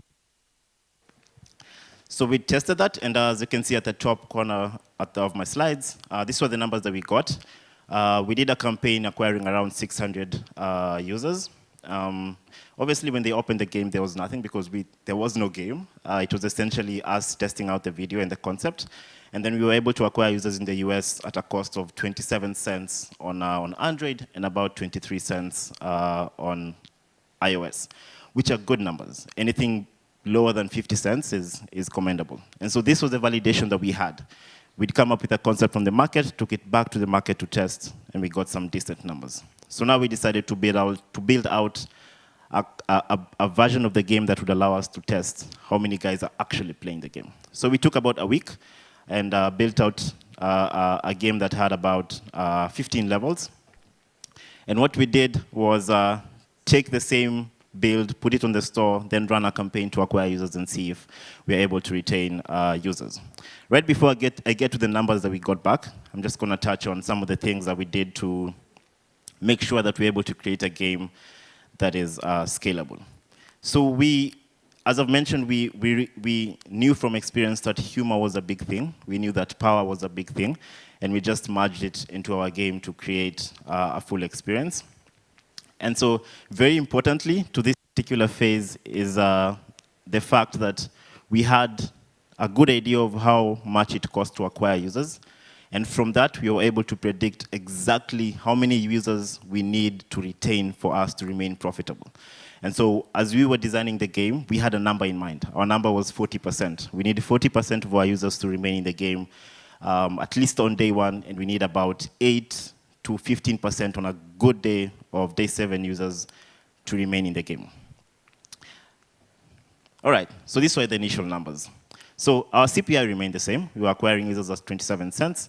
Our day 1 retention was not so good, actually really not good, at 21%. And then our playtime was around 30 minutes. That is 24 hours playtime. So at this stage, we acquired a little bit more users, around 1,500 people. And we had to make a decision. Is this a game we want to proceed with? Is this a game we want to kill? And basically what we ended up doing is looking a little bit closer at the numbers. And as I've said, the CPI is looking good. We don't want to change that. But we looked at the retention and the playtime. And looking a bit more into the data, we realized that it's not that the retention is low, it's that people are playing the game so much, they end up finishing the game on the first day, so that there's no need for them to come back on the second day. And that was a big moment for us because it validated our retention for the fact that players are willing to come back the next day if we put in content. So what we did is go back to the drawing board and come up with more levels. So we went from 15 levels all the way to 50 levels in 2 weeks. So it was really fast with the experience of the team definitely playing a part in that. And I'm just going to go through a couple of things that we changed in the game specifically to better our numbers. Considering we were making a narrative game, we felt this need to introduce really cool mechanics in the game that the players would be able to interact with so that they're able to retain, to come back to the game essentially. But then we noticed something very interesting, which is players are very lazy people. For lack of a better word, they're quite lazy. And the reason for this is any mechanic that we'd introduce in the game that required anyone to do any amount of work always resulted in a huge churn. And so we basically went through the entire game and removed any mechanic that was not a narrative-based mechanic. And so anything about typing, we thought this was a really cool level where the player would be able to type out something for the president to say. We thought it was really cool. But the reality of the data is it wasn't. And so we removed the typing and just placed 2 buttons, which essentially have a predetermined path in the tree that the player can be able to go through. And we saw really good improvements with the churn rate dropping from 20% to 2%, which is really good because the acceptable is around 5%. Something else we did is we had initially an idea of making a really cool storyline around each and every level that the players can be able to enjoy. And so we had some levels that had a lot of text going on, and we were telling the players, arrest citizens who always clap when the plane lands. I'm tired of it. We have to arrest them like yesterday. I'll even pay you. And that's very long. And so what we did is cut down the amount of text that all the players had to read, essentially. And so instead of such a long text, all we say to the player is, arrest my wife. She claps when the plane lands. Simple. And quite humorous, if you ask me. And so that also dropped our churn rate from 18% to 3%, which was really cool. And then I think one of the key points and one of the spices that we added in the game is something that is existing in design, I believe. But for us, we like to call it the oscillating level design. And the reason for this is it's like music. When you're listening to music, you have the chorus or the hook, and then you really enjoy the hook and the chorus, and then the musician continues to sing through a whole verse, and then they come up again and they take you through the chorus and you sing along, and then he falls back and then takes you back to the chorus. And so you might not enjoy the verse, but you really enjoy the chorus. So that's something that we noticed quite previously with our other games. And then this is a model that's also used in the circus. For those of us who have been to the circus, you'll notice that you might see a really cool act, and then the next 3 acts are quite boring, and then someone will come up with a blowtorch throwing fire after everyone, which is really exciting. So they keep you in the loop by taking you through these waves, and that's exactly what we did as well. We planned out our levels such that every 5 levels, we bring in a really cool level just to remind the players that, whoa, you're still the president. And you can do some really cool things. A cool example was you'd play a level and then get to a point where a foreign president comes into your office and then they're like, I challenge you to a fight. And that's something that would never happen in real life, but it was really cool to see in a game because it allows you to experiment again with the boundaries of said game. Something else that we did as well was add a sense of a goal in mind. So we introduced this slider at the end of every level, which on one side we had a dictator, and then the other side we had a good president. So now, in the game, every decision that you make impacts where exactly you lie on this slider. So you can be able to tell if you're becoming more of a dictator or if you're becoming a really good president. And the results? Well, they were really, really good. The CPI remained the same at around 27 cents. Our retention more than doubled all the way to 44%, remembering that our target was 40%, and the playtime also went up by a cool 10 minutes, which was really good. So now we had a good cost of acquiring users, a good percentage of users coming back, And now we entered scale. Scale is big. So much has been said about scale, so I'm really not going to focus a lot on it. But scale is really big, and so I'm just going to highlight some of the key pointers that we learned while going through scale. And that the big one is, before you scale a game, before you scale any app, your numbers should be really good. And the reason for this is, as you scale your games, your numbers start to misbehave, because now you're no longer acquiring 1,500 users. You're now acquiring 50,000 users every single day. And they all behave differently, and they have different patterns. So if your numbers are not strong initially, then they cannot survive scale. And I believe if any publishers in the room, it's well known that games tend to fail really bad during scale. Because if you're acquiring users on Facebook, now Facebook is no longer targeting a specific audience. They're now targeting thousands of people. And it's really tricky during that time. Obviously, bugs start coming out from nowhere. We start seeing players finding bugs that we didn't know existed, because they're trying out pretty much everything in the game. And then we also started seeing some really cool comments coming through the App Store. We didn't really view it as a data point, but we started noticing players giving out some really cool ideas on what should be in the game. And essentially, we ended up building up the later levels of the game based on the feedback that we were getting. And it really helped a lot to see the players coming back and saying, oh, I commented this some time back, and I see it in the game, and it's really, really cool.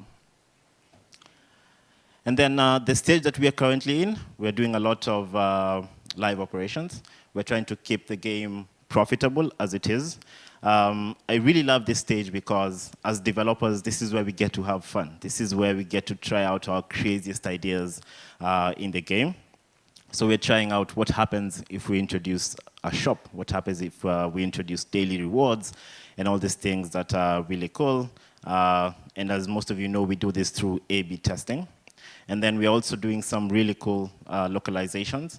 We've noticed that Turkey and Russia have really good numbers in terms of the game, the president in English. So we're doing some localization, trying to get them to play the president. And then to add on top of that, we are also seeing some countries that have their electioneering period trying to pick up the president. And so we're looking into such countries and trying to get them as well into the flow of things. I've already mentioned a bit about this. The cost of acquiring users tends to go up when you're scaling a game. And so it's very important to already have an idea or a concept that's already doing well in the market or has a strong basis in the numbers, because it allows you to scale the game and do really well. And then another really key important point is, at this stage, you have millions of people playing your game.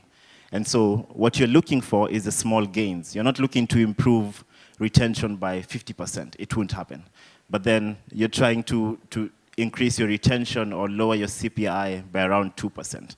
Because for us, 2% is around 200,000 people. So it's the small margins that really come and start shaping up the later stages of live ops and everything that we're doing. Just going to touch on a little bit of what we're doing in terms of A/B test. We have the narrative side of the game, which is doing well, and it's our main revenue generator. And then we have some really cool side missions that we're introducing. This is one where you get to build out your own country as the president. And so you get to decide where the buildings are going to be. You get to go to war and invade other countries or take over and do your thing if you're interested in any of that. And we're seeing really good numbers with this. We're seeing our retention go up.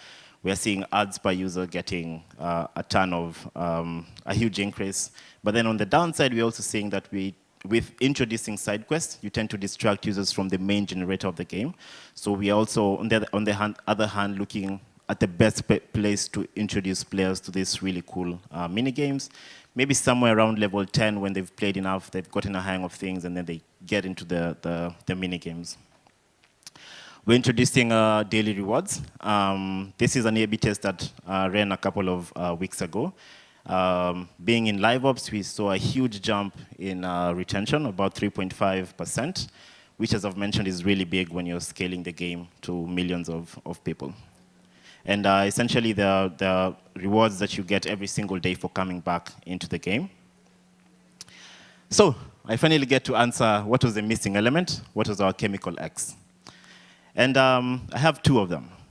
One is on the slides, and one is a cheat sheet that I'm about to just slide in for the guys in the room. So it was emotions. I think as hyper-casual developers, as game developers, as hardcore games developers, we focus a lot on the winning emotion, achievement, loss, and disappointment. But on the table, we are living out a truckload full of emotions. You have fear, you have happiness, empathy, joy, faith, anger.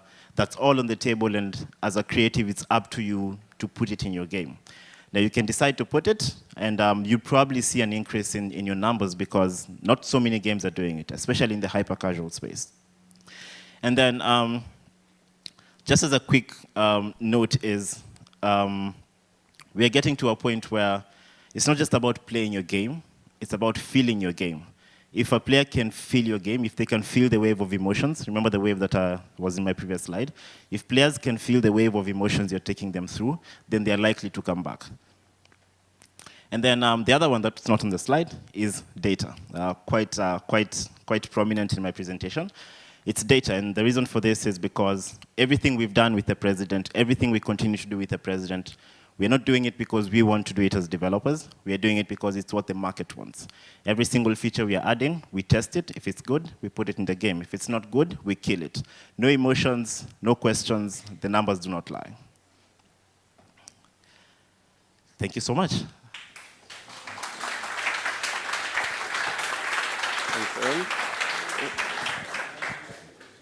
Are there any questions? Oh, there's a ton over there.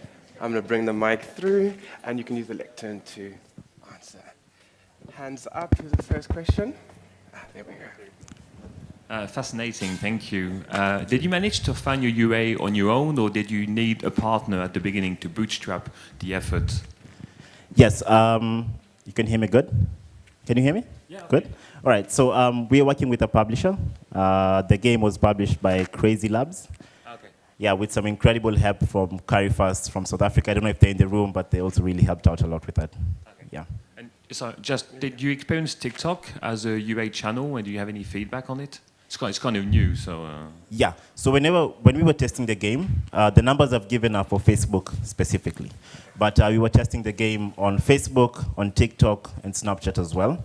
And so all the data from those particular channels have helped to shape up the game to where it's at the moment. Yeah. I have a more personal question. What is your journey into video games? Sorry, and where have you been trained and things like that? Training, self-taught, YouTube. But my journey in video games begins around 6 years ago. I've always been interested in video games, and over the last 6 years, I've gotten to work with some of the best gaming companies out of Kenya, out of Africa. And then around 2 years ago, I decided to focus on hyper-casual games because I've always been obsessed with how do you make money from games. And so I started with experimenting with a whole lot of different things before eventually ending up on ads and finding out that ads work very differently and user acquisition is a whole different situation. So it's been a very long journey. I'd love to talk more about it, but very exciting nonetheless. Good morning. Why choosing the States, not a country in Africa? Because I think there is enough drama around politicians in Africa. You could have been you could have had an extended, questions and so on the game. Any reason why you choose the States? Yes, definitely. So on one of my slides, I equated the term relatability. So we were looking at it from this angle where we have Africa, 55 different states, 55 different presidents, 55 different modes of payment, 55 different everything. And so I can make a game about being a president, but I'm not really sure if it's going to be relatable to my good brothers and sisters in Cameroon compared to Ethiopia and Kenya. It's very fragmented. However, we have the US, 300 million people, one president. And then you have Europe, who are doing more or less the same thing with the prime minister. If you look at Russia, ton of people, India, prime minister, 1 point something billion people. So it was a game of numbers, and numbers influenced everything that we did with this particular game. Yeah. There's time for one more question, if anybody has. There we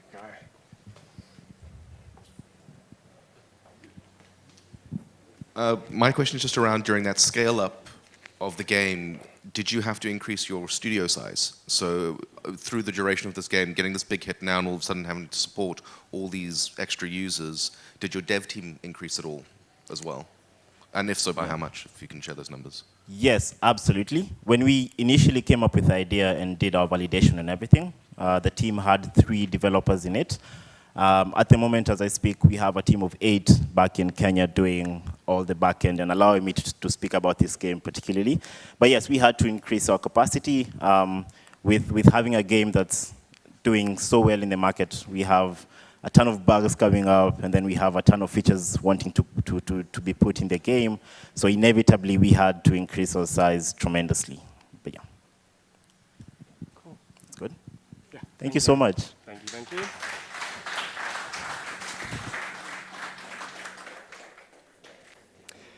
Cool. So we have another panel that, well, we've got our first panel. Ooh, am I echoing? Hello, hello. Am I good? There we go. We've got a panel that's actually happening right now. The panel is Building Blocks for the Future Audience. We've got a moderator, Jean Shaltema from Westgrow. If you can come up already. We've got Danny Pinch from King James. And we have Alexander Ereth from Roblox who will be streaming in. And we have it coming up right now, which is amazing. Please have a seat. An additional speaker is Alex Bosman. Oh, Alex Bosman. Okay, we have an additional speaker coming in, keeping things interesting and fresh on the panel. Hi there. Please give them a big round of applause, everybody.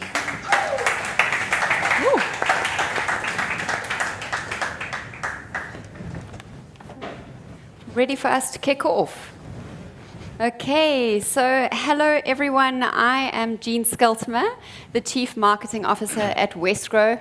Westgrow is the official tourism, trade and investment promotion agency for Cape Town and the Western Cape, and it's just wonderful to be here at Africa Games Week surrounded by a bunch of creators and collaborators and brands and first movers. So thanks so much for having us on the panel today.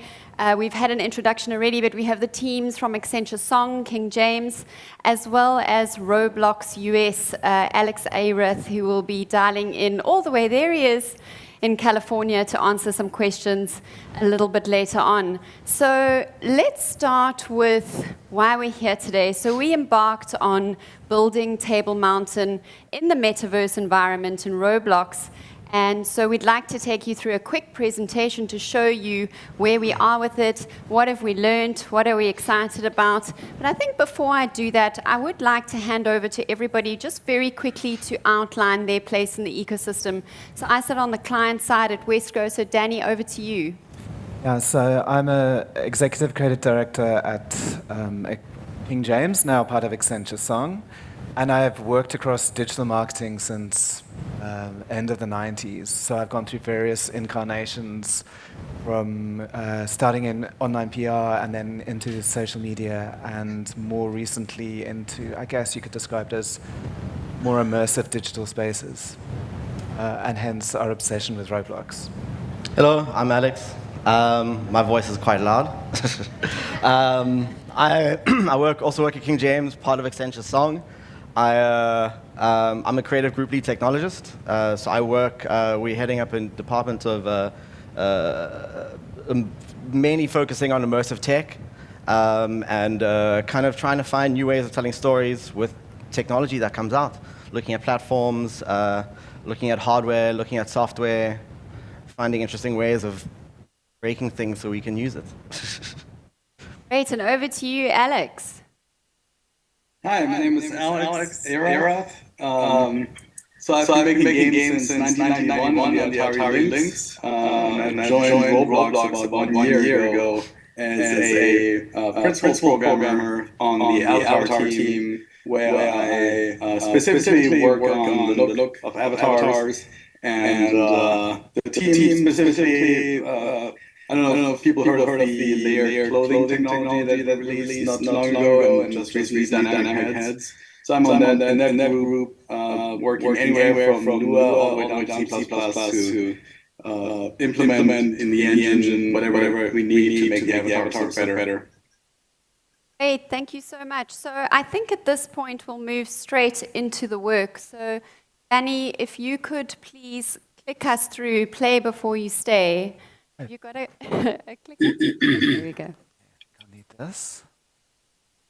Okay, we're going to keep the presentation bit of this as quick as we can, but just I think it's important to establish some context. I'm not sure if my mic's on. Can you all hear me? Yes. Okay. Right, just a little bit of context. Oh. I don't know what's good. Am I leaning on the mic? Is that what I'm doing? Try now. Okay. No. I'll talk now. Okay. I'll try not to move so I don't dodge the mic. Okay. I'm just going to talk loudly if this goes off. So our approach in Westgrow and marketing with Westgrow is one of our clients. We've had them for 3 years. And our role really is to drive Western Cape as a destination. I don't know if there's anything we can do with the mic. Is it coming and going? Handheld would be good if you've got. Thanks. Okay, so maybe quickly while we wait for that, Danny, I think let's just set the scene. We know globally we have 3 billion gamers by 2023.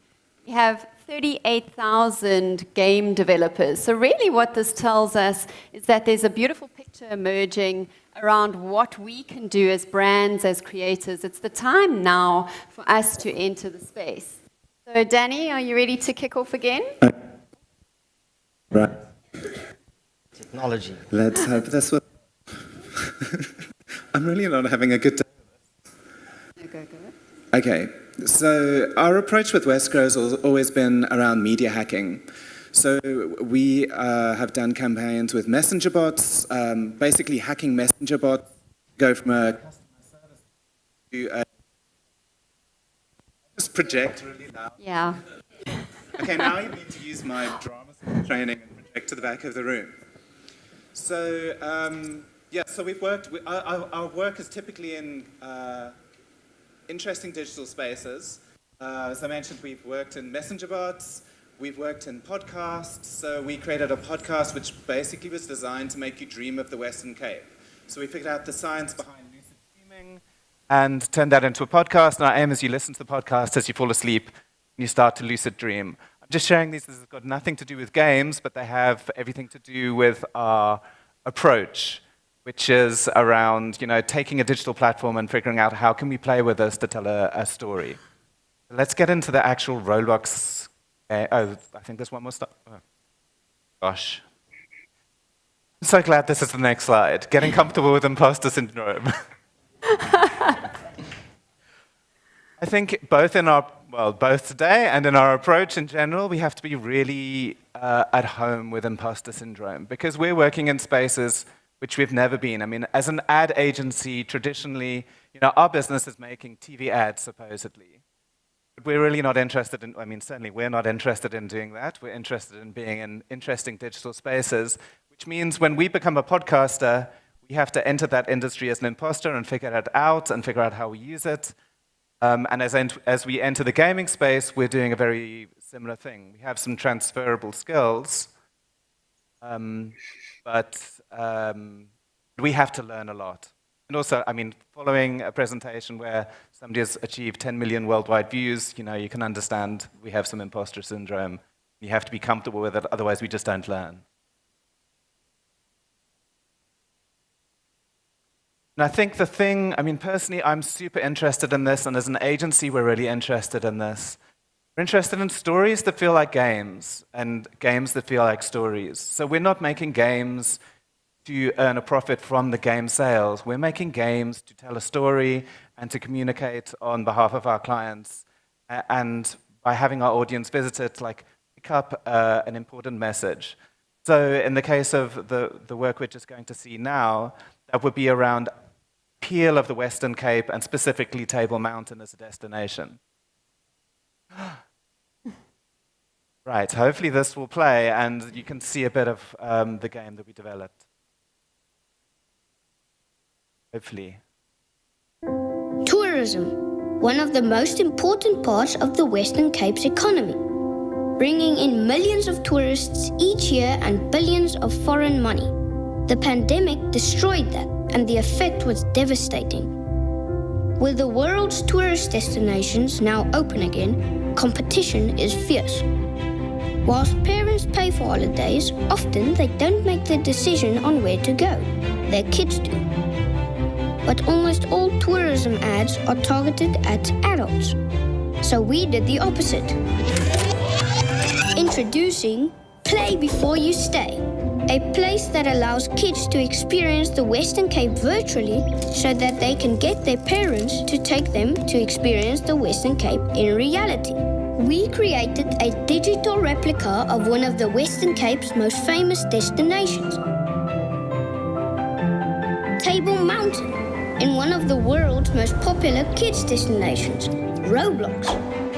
And then built a game where kids explore, learn, and experience the best of one of the 7 wonders of the natural world, featuring the amazing real-world activities, wildlife, and fun that kids can enjoy in the Western Cape, collecting points that could then be redeemed at a shop to customize their avatar, which then helped spread our message even further as they played other Roblox games. The Western Cape became the first tourism destination to market itself on Roblox.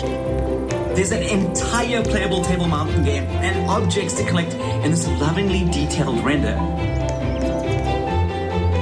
What better way to market a place than to play with it before you stay?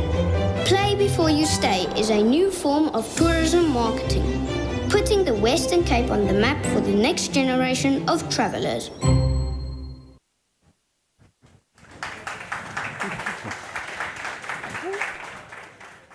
Thank you so much, Danny. So that sets the scene. So how did this all begin? How did it start from Westro's side? So we, for a long time, have been doing our traditional tourism marketing, and that's been working fairly well for us. But the Expedia data was telling us that 87% of US parents were giving their children a say in holiday planning. 1/3 of US millennial parents were giving their children full say in where they go on holiday. So this is really about us targeting Generation Alpha, those born after 2010, highly tech-enabled, digitally savvy, digitally native audience that we had never tried to build consideration with before. And so armed with the data of the proven influence of the youth market on decision-making when it comes to holidays, we set out to build this game in a prototype. So you can click through to the next slide for me, Danny, please. So it's really about turning a destination into a playable story. It's highly immersive. It was about building in the joy of gaming with the joy of learning. And if you click on to the next one, I'm going to talk a little bit more about that. So I think the video quite adequately outlined how we approached building Table Mountain. But there was a strategy sitting on the back of this that I do need to mention. EdTech and gaming now more entwined than ever before. So I, for one, am extremely excited about the scale, scope, and speed to education that gaming platforms bring. And so this was particularly important for me when building this game. If you look at some of the early metrics on Play Before You Stay, you see that the youth audience is spending on average 10 minutes on the game. So if you think about that like a traditional digital ad, you're probably getting 20 to 30 seconds of someone's time, and now all of a sudden you have 10 minutes. And what are you going to do with those 10 minutes? And being a mom myself, I just felt that it was extremely important when we market to this audience that we add that layer of education so that we can tell that story in a genuine way, build with integrity. So Danny, you can click to the next slide for me. And so we used a City of Cape Town renowned botanist to help us include the biodiverse aspects of the destination into the game. It's a learning experience. It's in essence democratizing Table Mountain to some extent, so you can access all sorts of information about the Cape fox, the king protea, the biodiversity that exists on this mountain that people know and love. And so it's a very, very exciting space for us, but also as business and government and as creators and brands, we need to be exceptionally careful that we are building with purpose. the power is now in our hands to do that. And so I think that the caution with EdTech and gaming is that we know that when the traditional education environment lacks the digital leaps, it's the technology versus the educator that starts to define the educational opportunity. And that's why this has become extremely important for us to help define that in a way that has purpose and is mindful. And so that was a big aspect of play before you stay for us. But also, again, just a really, really exciting place to play in. You can go on to the next slide, please, Danny. Alex, I'm going to move over to you, being our technical guru over there. Can you talk us through a little bit in terms of the game mechanics? What was the strategy? So most of the time, everybody knows what feature creep is. And we try to stay, especially because of the time frame we had and the resources we had, we decided to do something pretty basic. And it's essentially just to collect the points, and your progression is ultimately acquiring items that you can take into other Roblox games, or items that can make you accrue points faster or easier. So there was quite a bit of fun replayability in the game. It was our first game, so we learned a ton.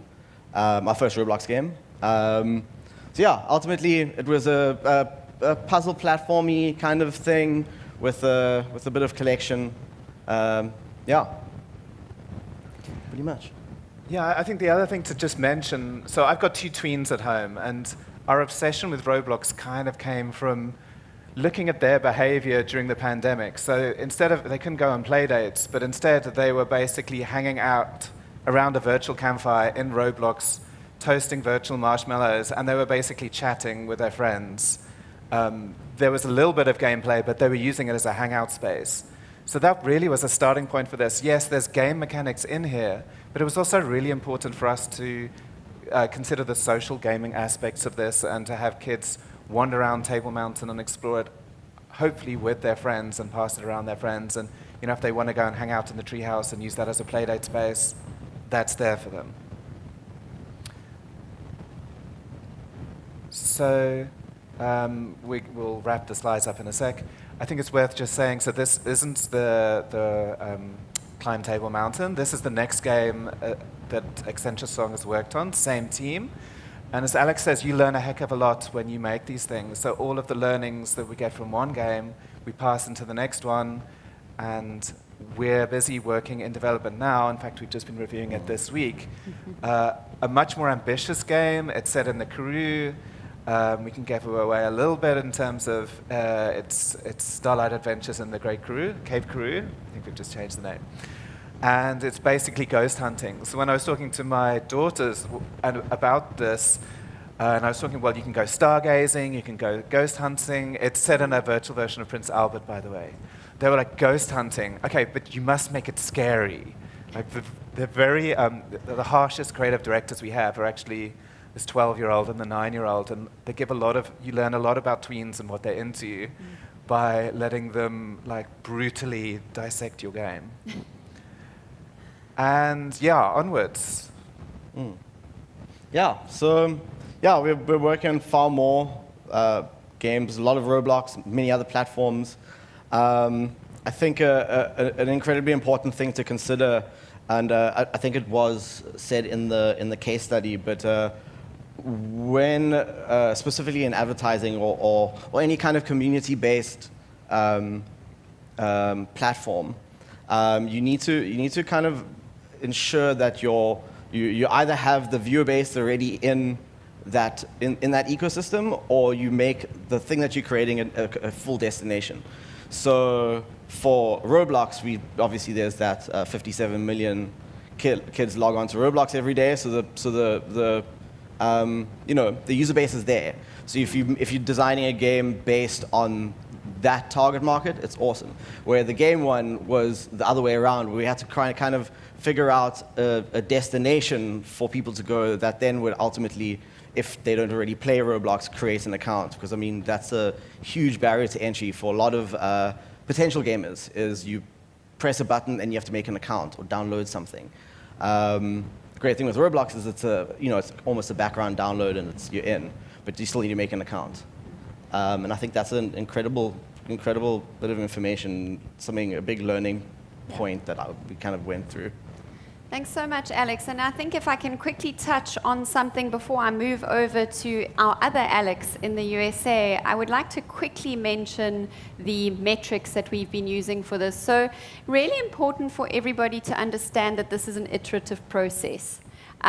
We were building while we were flying with this project, and that's important to note that you need those iterative feedback loops, you need constant change, and you're never quite done with a game, and I think that's an important one. But if we had to dissect it into metrics, we're looking at how long are people spending on the game itself, but also what is the approval rate that is happening on the game. So we achieved 84% approval rate in our first couple of weeks with Climb Table Mountain. We had the suspected drop-off about 4 or 5 weeks later. We iterated again, and we're getting those numbers higher again. So those are two really important metrics for me, because they indicate that the user base itself is endorsing this game and saying that what they like about it. So if we look at metrics, we're playing there. Also important to note that this is about innovation. Innovation drives talkability. Innovation drives adoption. So this kind of effort exists alongside a lot of the other traditional marketing efforts that are taking place at the same time. I think that you can no longer afford to just be producing safe work. I think safe work is the most dangerous work out there now. And I think that whilst we think we know as marketers that if we spend X, we will achieve X, this is the kind of work that's going to get you the talkability, that's going to put you on the global stage. It's such a cluttered marketplace out there. And really what we've seen is a complete shift from audience segmentation right into the affinity groups that we are starting to target, and audiences that we have no experience with, for example, children. And how do we do that? And how do we do that safely with integrity? So that's just the message on the metrics that I know I would potentially get, because I get asked that question quite a lot. But Alex, I'm going to move over to you now. So we are going to the heart of Roblox now. And Alex, my first question to you is, how big is the economy at Roblox? Can I share my screen here? Let's see. Do you know if screen sharing is turned on? Hold on. Ah, there we go. Okay, here we go. Yeah, I got a couple of charts. Okay. So let me go to the other one. So as far as the economy is concerned, so can anyone guess what happened between Q1 and Q2 or so in 2020? Like when everyone stayed at home and started playing Roblox. It's basically what it is. And so really what that means is that if you look at the growth curve, all the way up until that time frame, it's been kind of on a steady, healthy growth rate. But then all of a sudden, it turned into this immense growth rate where more and more people were signing up quickly and spending money on Roblox, and it turned into this massive growth rate, which in the long term is pretty much unsustainable. But what's interesting here, and disclaimer here, these are my opinions, not official Roblox opinions, but what I find fascinating here is that if you look at it, and you look at going into Q2 of 21 maybe, where things with COVID kind of started to taper off, the growth was still there. And then forward to like Q1 22 and Q2 22, can anyone guess why the revenue started to decline in Q1 22? What happened there? So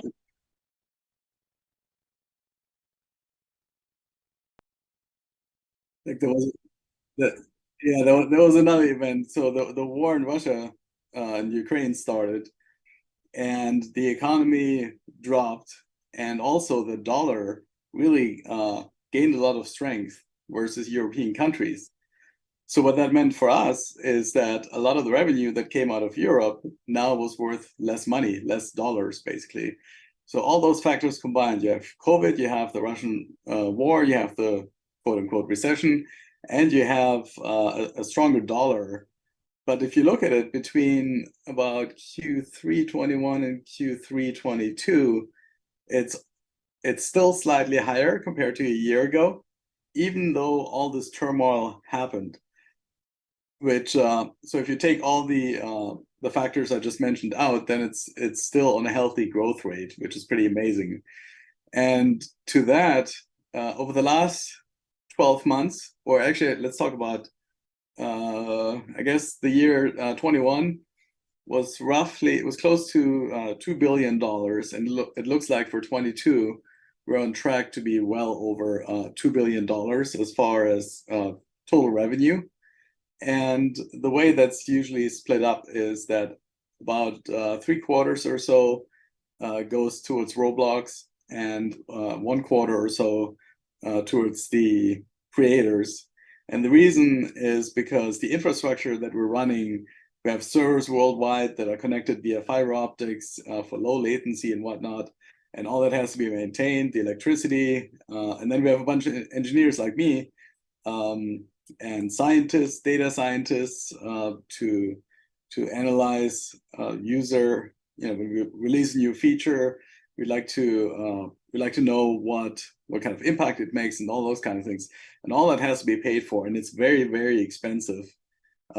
Anyone that follows our financial statements, it's no secret that on the charts, the bottom line is that we're still on paper have a net loss, but that's common with a growth business that's still growing. If you think about Amazon, they didn't make a profit for a long time, and look at them now. So I think Roblox is on a healthy trajectory. Alex, that's great. And I think just shifting gears there, so we've seen what this economy looks like, we see the growth, and we see what's impacting Roblox globally. But let's chat for a second about how brands and creators can use Roblox better. How do we get in touch? What is the process? So we have DevRel, developer relations, and we also have a brands team. So typically the way it works is if a brand wants to create an experience, let's say Nike, for example, they have, I forget it's called Nike Land, or I think it's called Nike Land. So they would come to Roblox, just reaching out and talking about wanting to create an experience that's specifically to Nike, where maybe people can try Nike apparel in a fun way, kind of thing. Then they can reach out to our brands and DevRel team, and the DevRel team would try to connect the brand with a Roblox creator that would then be able to develop the experience that the brand wants to develop. So we can act as a liaison, if you will, to make those connections if they reach out to us. Thanks so much, Alex. That's great. And then I think that we're facing a world that's less flat in terms of the internet, and this is a really exciting prospect for what we might be able to achieve in 2023. But some of the signs are showing us that Roblox is broadening its audience base. So we're seeing that, for example, it's not just about the youth audience anymore. Well, in your top 10 games, you have Stranger Things, which is a 13+ game. Can you talk us a little bit more about, are you venturing to an older crowd? Yes, for sure.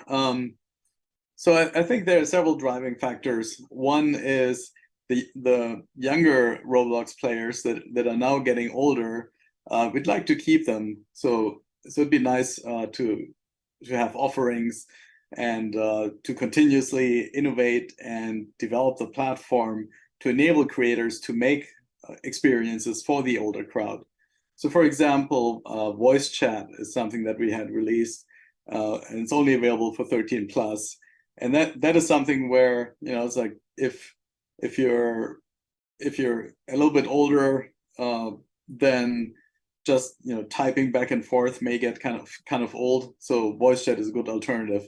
You can also hold virtual meetings in using voice chat. So for example, in my specific team, on Fridays, we hold our stand-up meetings in Roblox, actually standing around a virtual conference table. And then we go around the conference table and everybody gives their update in Roblox. So, and we also, let's see, we got dynamic heads and lip sync, where if you do voice chat, your avatar will actually match their lips and the facial expressions to what you're actually doing in front of the camera. So that again is another way to connect people. And I would also say it connects them in a more civil and safe way, in that I think if you go back to not having a camera and you just chat via text, it's very easy to hide anonymously, or bad actors trying to do things or whatever.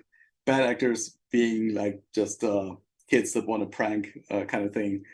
But if all of a sudden you have facial expressions and lip sync and those kind of things, now you can actually read the other person's face, which really has a much stronger social component than to where the person behind on the other end might think about it twice to do something bad or whatnot, because people can read their faces, so to speak. And I think that's also a much feature for the older audience, where that could come into play and be potentially attractive. And then finally, things like our layered clothing, which we released, which gives fashion designers options to create fashion experiences. Gucci being one of them. We have Ralph Lauren on the platform, Nike, amongst a few other brands, where they can use this layered clothing stuff to partner up with creators, which then create these jackets, pants, blouses, shirts, what have you, that players can wear, and they look, somewhat realistic to what they would look like in the real world.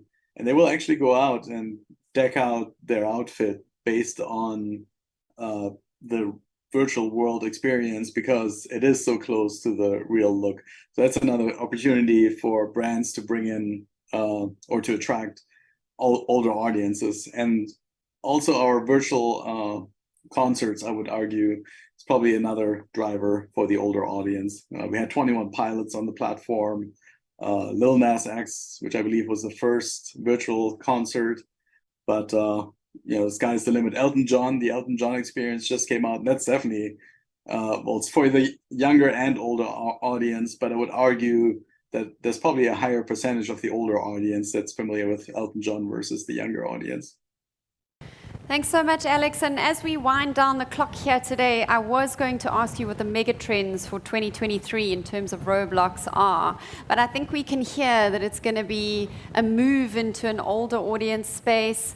We've got voice notes, we've got facial recognition. I'm hearing safety updates in terms of Roblox. And really to see that you're growing exponentially and that there is a real willingness to work with brands and creators going forward. So thank you so much, Alex, for dialing in all the way from California today. And it's a pleasure to work with you on this project. So thanks so much to the team, Alex Bosman, Danny from King James Accenture Song, and I'm Jean from Westgrow, and it's just been wonderful to be here with you today. I'm going to have a chuckle with my team after this, because every day we say the words that Cape Town is Africa's tech capital, and in fact the tech let us down a little bit today. So I hope that it was survivable for all of you out there. So I don't know if the guys at the back would let us take 1 or 2 questions. Are we... 1 or 2. Okay. If there are questions, cool.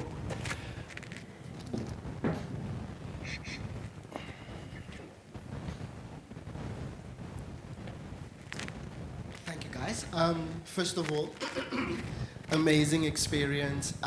Absolutely love it. We're from Sea Monster. We're big fans of what you guys have done in the experience. My question really, and forgive me if it's uncomfortable, is this space is nascent, it's new, people are learning. We like to take an ecosystem approach. So from a technical perspective, what were some hard lessons that you learned with your first game? into Roblox? And the second question is, how open are you to collaboration and sharing of knowledge around this, and what could collaboration look like? Because we've got some brands who are looking to get into the space, and we just love to work together and share. Thank you.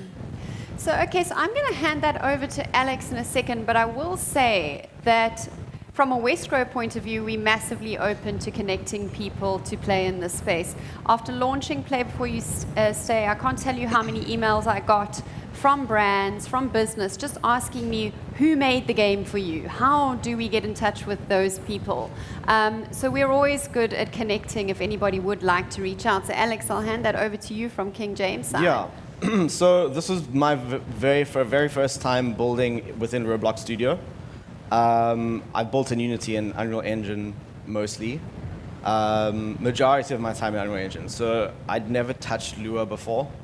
And the interesting thing with Roblox is the restraint that Lua has on you as a developer also is a great thing for people learning. So I think the biggest thing that I learned was Roblox Studio is a very easy thing to learn and an incredibly hard thing to master. There is a lot of workarounds. When we were building things, there were certain elements that we wanted to do that we couldn't do, and then at a later stage, wake up in the morning, be like, oh no, I understand, I know how I can do this thing, all of a sudden, and just weird workarounds and all that kind of stuff. There's a lot of resources online. I mean, it's huge. The community is massive. There's a bunch of free scripts and all that kind of stuff that you can dissect. I think it's also a very user-friendly platform, especially if you've used Unity or Unreal. It's like far more, it's designed so a kid can create something basic in it. So yeah, super user-friendly. And on the surface, it seems rudimentary until you start getting into it. I just want to say one last thing about that is you didn't mention the visual fidelity update that you guys did with physically based rendering. So if you look at any of the showcases, we actually recently updated the Climb Table Mountain game with PBR textures and lighting. So I mean, it doesn't look like a Roblox game anymore, like what people assume a Roblox game generally looks like. Can I just add? How did you like the deployment process to the different platforms? How did you like the deployment process, releasing the game, publishing it to the different platforms?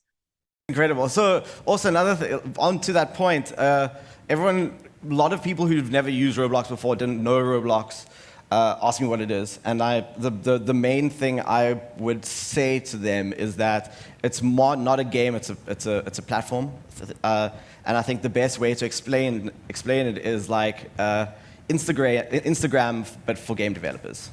You have the same way Instagram has a photo-taking application with a few bit of like post-processing and filters and stuff that you can use to edit your photos and post them to a feed where you don't pay for that hosting. And it's exactly the same thing with Roblox. You don't pay, there's no infrastructure cost.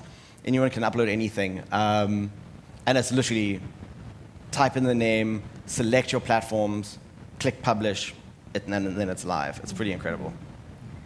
Can I give you one other challenge that we faced? So there's the technical challenges, but there's also the challenges of being an legacy ad agency. I mean, we have the legacy of being an ad agency. We're kind of a mirror of the film production world. We have similar job titles, similar processes. To try and teach this organization that now they're not mirroring that world, we're mirroring like effectively an indie games studio, and to get everybody's head around that and try and change processes. Personally, that was one of the hardest things I think we've tackled and are tackling to try and explain that to people that usually make TV ads. Yeah. I'm always in trouble with the people who keep my time. So if I can just add to that, I mean, these guys think they had a hard time. I work in government. So I sat in my EXCO meeting and I went, I'm going to build a game in Roblox. And everyone went, No, I don't know what you're talking. No, just no. So it's been a long journey, I think, of change and iteration and banging our heads against walls. And I think it's a constant learning journey, in fact, I think, on both sides. So I see we have another question. We do have time for one more. I did a point here. No? Right there. Hi guys, sorry. So my name is Jack and I'm from a company called RGB Gaming, and we are an edtech company, so we do a lot of work with education and things like that. What are some of the things that you guys had to consider when making these things specifically from an educational perspective? And I'm asking this question specifically because one of the things that we get in our industry is you always fight two battles. You fight one battle with the education system itself, and you fight one battle with the parents, because there's this stigma around games and what can a game from an edtech perspective, bring to my child. And I'm interested to understand whether the challenges in terms of overcoming that from a marketing perspective is something similar to what we face. Yeah, so there's a couple of different answers to that. So I think that the very first thing is to anchor yourself on something credible. So in many ways that mirrors the traditional marketing approach of finding a piece of research, right, to anchor yourself. So in terms of this game, we used a botanist, a conservationist, somebody well-known, somebody who knows more about it than we do. So it really became important that we had the expert advice. I think that was the first thing we needed to take into account. I think the second thing to remember is that we are playing where kids are already playing. So this audience is there already, and I don't know how many of you are parents, but some of the content that you can find out there is pretty wild. So I would prefer my child to be looking at something like this, and I think that the beauty of this game, and gaming in general, it has intrinsic reward. So as a marketer, you're always looking for that surprise and delight. Well, gaming has intrinsic reward built into it already. That's why children are doing it. That's why tweens are doing it, and some adults are doing it. And so layering it with that educational aspect, you now have this beautiful scenario where you have information and you have education, but you have reward as well, and you have 10 minutes on site at a time. So for me, that is the real nugget. And why gaming is so exciting kind of moving forward. And then why did we choose Roblox? And Alex, sorry, and Roblox on the other side, but actually the answer is really simple. We don't want to build cost-heavy digital infrastructure from scratch. The technology and the innovation exists at our fingertips already, and I think that's a really important nugget, because people are wanting to go out and build apps and build games and build metaverse environments from scratch. These kinds of technologies already exist. It's not an expensive exercise, and I think if you can look, the ed-tech aspect of it is particularly close to our hearts. There are going to be brands who don't have that in the process. But I think that it lends itself to ed-tech. And I mean, if you look, again, if we zoom out, Forbes is telling us that the education technology sector will grow to $377 billion by 2028. So, let that sink in for a while. And that's because of two things. That's because the technology is there, but also the changing needs of students. So you can see where I'm going with this. We as Westgrow, moving into 2023, have a large edtech focus. We can see the opportunity, and so that's why it was important to us. Yeah.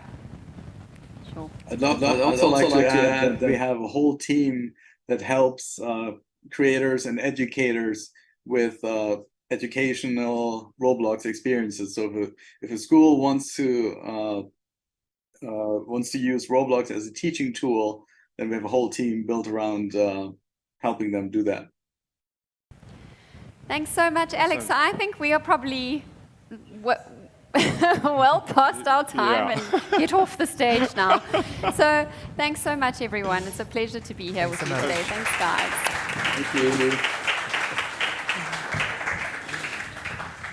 Thank you very much, everybody. As someone that has been in an agency trying to talk gaming, I fully understand the struggle. So we have one last talk before we head through for lunch, and then we'll get back on schedule. I'll let everybody know just the details around lunch shortly, but I would like to bring on board, we're having a discussion on the future of investments with Jen Leloup from Mobile Growth Summit, and Justin Swart from Bitcraft. So I can invite them on stage, and please give them a warm round of applause as they make their way shortly. Can I get you some water? Water, you're good. Okay, cool. I think Justin's good too. Yeah. We'll just sit. Thanks. All right. All right. Thank you so much, everyone. I know we're getting ready for lunch, but before we go, we have a really, I'm very excited for this next talk about the future investments, especially how to go about getting funding for your games. At Mobile Growth, we're all about growth, and as this morning has shown, we've learned from Exola how to grow your revenue through their platform. We learned from Evans how to grow a #1 game. We learned from Hugo how rapid iteration is really important to scaling and growing your games. And actually Roblox, how gaming is growing into other industries such as edtech and tourism. They're doing some really great things there. So Justin is our expert from Wouldn't say expert, but thank you. Well, I think you are. Bitcraft Ventures, which is an investment platform, a global investment platform that focuses on helping games and other immersive technology get funding.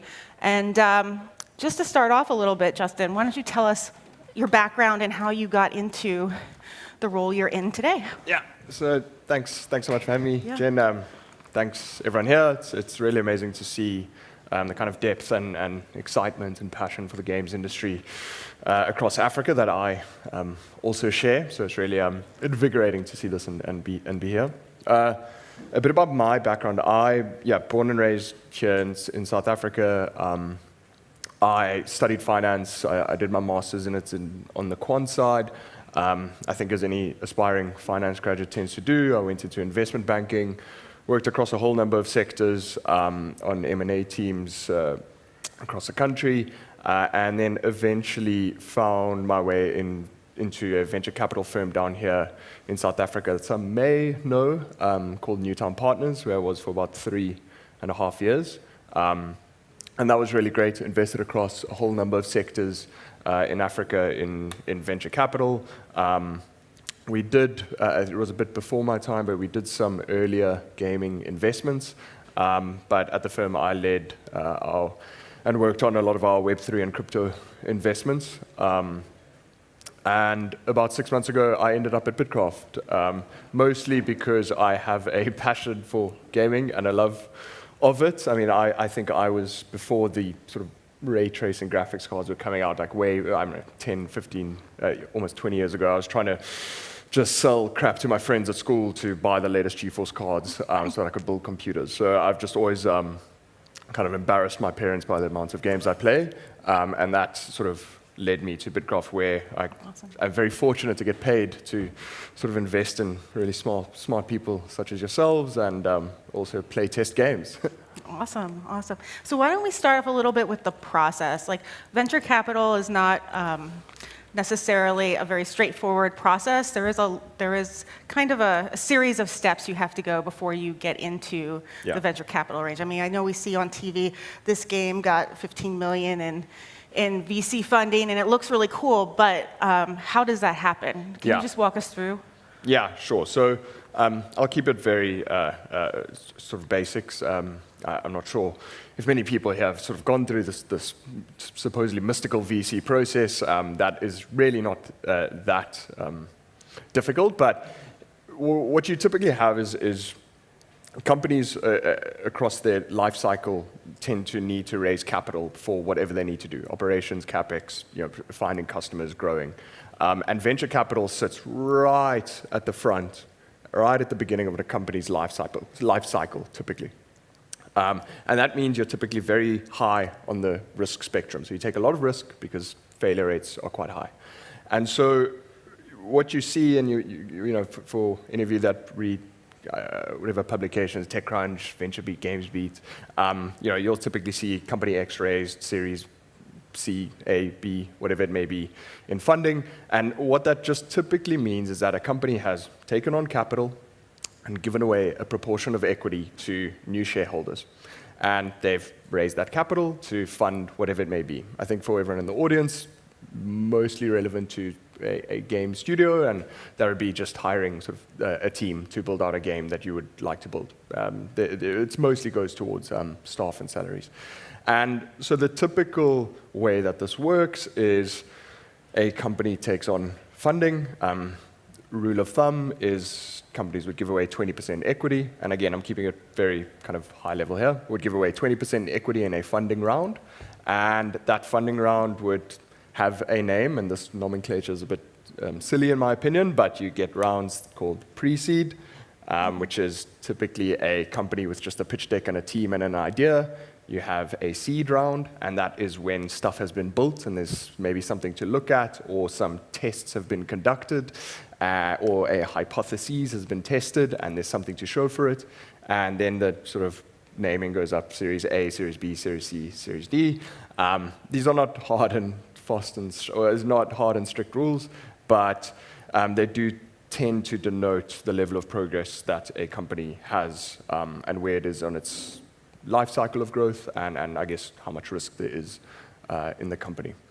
That, I think, maybe for everyone relevant here in the audience is, when getting started, it's typically would be a pre-seed round. You have interest in building a game, you have a vision for it, whatever that vision may be, and you would go and seek out funding to hire a team to perhaps build out some kind of hypotheses. Where you would typically go, as maybe a question, is a few years ago, I think before money was free and sort of the world and banks around the world were kind of printing money, you typically raised that kind of pre-seed funding from friends, fools, and family. And that was because salaries were a lot lower, and you can afford to hire, developers and what have you for a bit less, and perhaps a promise of greater things. It's a bit more difficult now, as talent has been distributed around the world with the sort of prevalence of remote working. There's also just, of course, as I'm sure a lot of you know, a lack of technical talent, so just technical talent is expensive. Even pre-seed rounds are, sometimes go into the millions of dollars. And so what that means is, I don't know about you, but I don't have friends, fools, and family that have that kind of capital. So you are seeing a lot of institutional funds and venture capitalists invest into pre-seed rounds as well. So that's a very sort of long-winded approach in terms of the funding process. Perhaps a question that I don't know anyone here tends to know, like what a VC actually does and a venture capitalist actually does. I think the view and perhaps the myth is that they, VCs just sit on Twitter and quote Naval Harari and Sapiens and, drink flat whites with founders, and that's the job. And to a degree, it kind of is. But what a VC tends to do is, invest in a team that has a vision and just support that team. And that support comes in various forms. It is typically strategic guidance, and it is sort of ensuring that right kind of governance and best practices are implemented at a company. There are other, various VCs have different processes and different strengths that they tend to sort of provide to a company. Some provide more operational support, like hiring, like actually hiring teams, marketing, reach. But I think the sort of unsaid rule of what a VC provides to a company is actually just legitimacy. It's like someone going and taking the time looking at a company and just putting a stamp of legitimacy that, this studio, this startup is, has something that is worthwhile and something worth taking seriously, so that downstream financing is made a lot and that path is presumably made a lot easier when companies are trying to build something big. So, does that sort of, in a very long-winded way, give you the the view of what a VC does? No, thank you. Just a quick question: are there?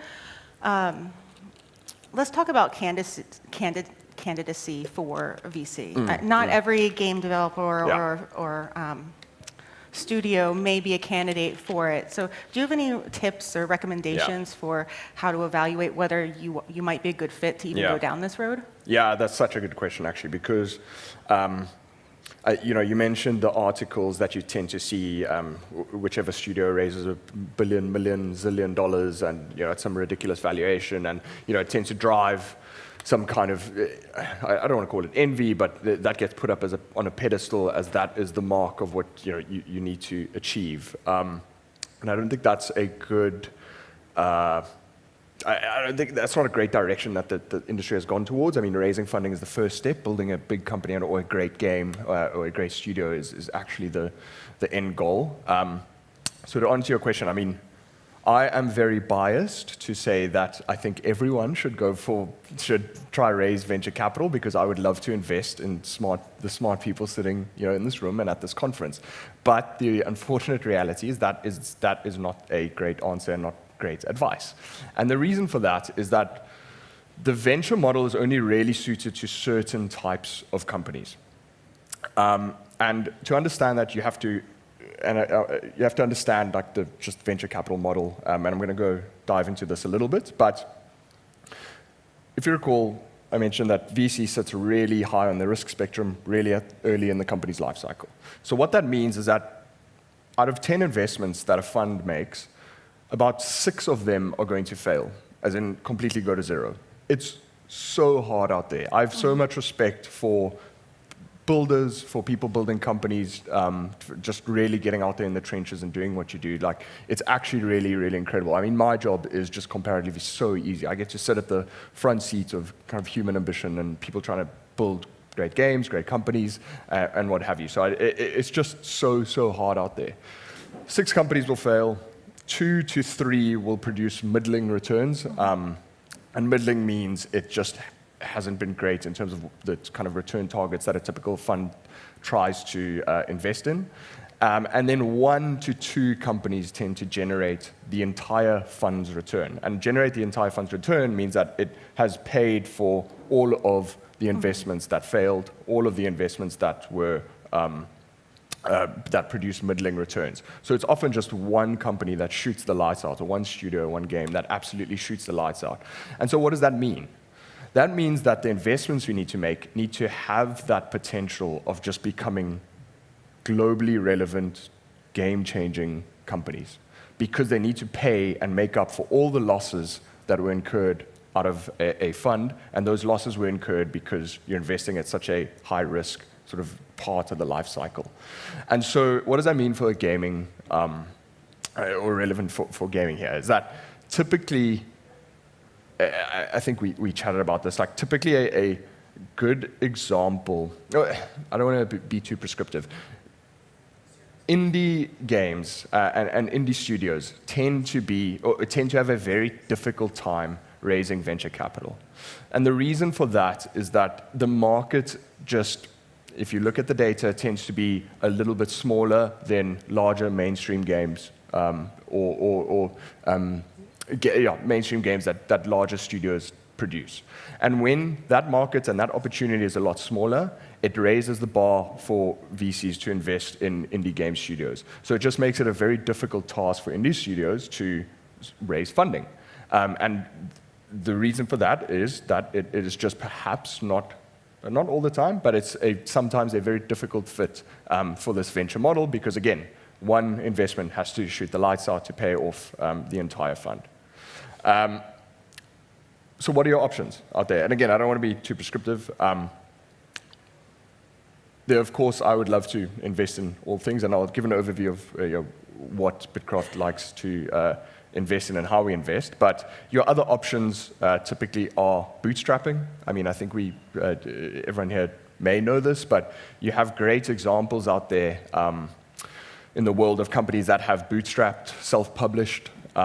I think it's very difficult to self-publish games now. I think the best time to self-publish was 5-6 years ago, before, especially in mobile, before Apple sort of instituted the IFDA ruling and sort of curtailed privacy. It's made it very, very difficult for mobile games at the moment.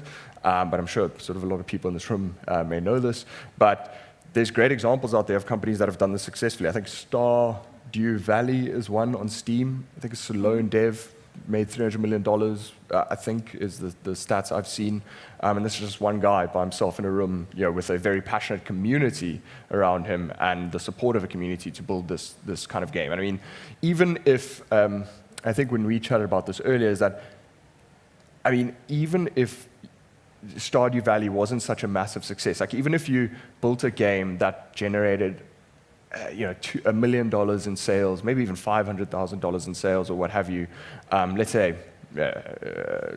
net of tax or what have you, like that is a very good outcome. If you can build a forever type game, that's a great outcome for yourself where you don't need the sort of pomp and show of venture capital and sort of being in the limelight and what have you. Like that is a good outcome for you to have. And so that, like, bootstrapping, if you can, is always going to be the best approach so that you own the entirety of your equity in your business. The reason why, what venture capitalists tend to do and why you have to give away equity in a company is just going back to the VC model is studios and you guys over here build the plane. You're the sort of engineers building a airplane, and VCs really just pad the runway for you to take off. And so these outcomes tend to be really large, but you'll own less equity in very large outcomes. And so it's that balance of, what is your vision of what you're trying to build. And so going back to the example, is an indie game generating $1 million a year in sales, with a very small team will be a great kind of outcome and I think a cushy lifestyle, as it were. There are other options, of course. I mentioned self-publishing. One quick question, because you're talking about this. Sorry. No, you're fine. Just building off of it, especially with giving away equity. It's not just the 20% first time. It's isn't it every Yes. round? If you get like a Series A, Yes. you give away equity. Series B, you give away more equity. Yes. Series C. So some of these companies that have, a number of rounds of funding, they've actually given away quite a bit of equity for their own product. Yes, sorry, I should have clarified that. So exactly right. I mean, look, the amount of equity tends to differ at each round, and the later you go and the bigger you get, you give away less equity because, again, risk is being removed from the business. But that's exactly right. At the end of 3 funding rounds, you as a founder, or 3 or 4 funding rounds, you as a founder could, as a founding team, not even just a single founder, as a founding team could own less than 20% of the business. But you toss that up with 20% of a large billion-dollar business that presumably, lots of capital has gone into to try fund.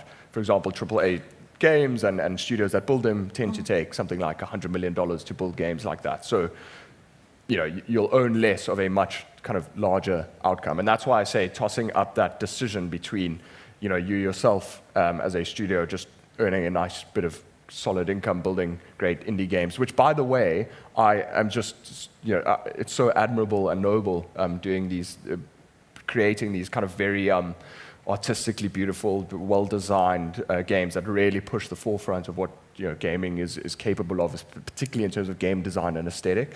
It's like, I hope that continues and will always continue. It's just where we sit and the sort of returns we have to make.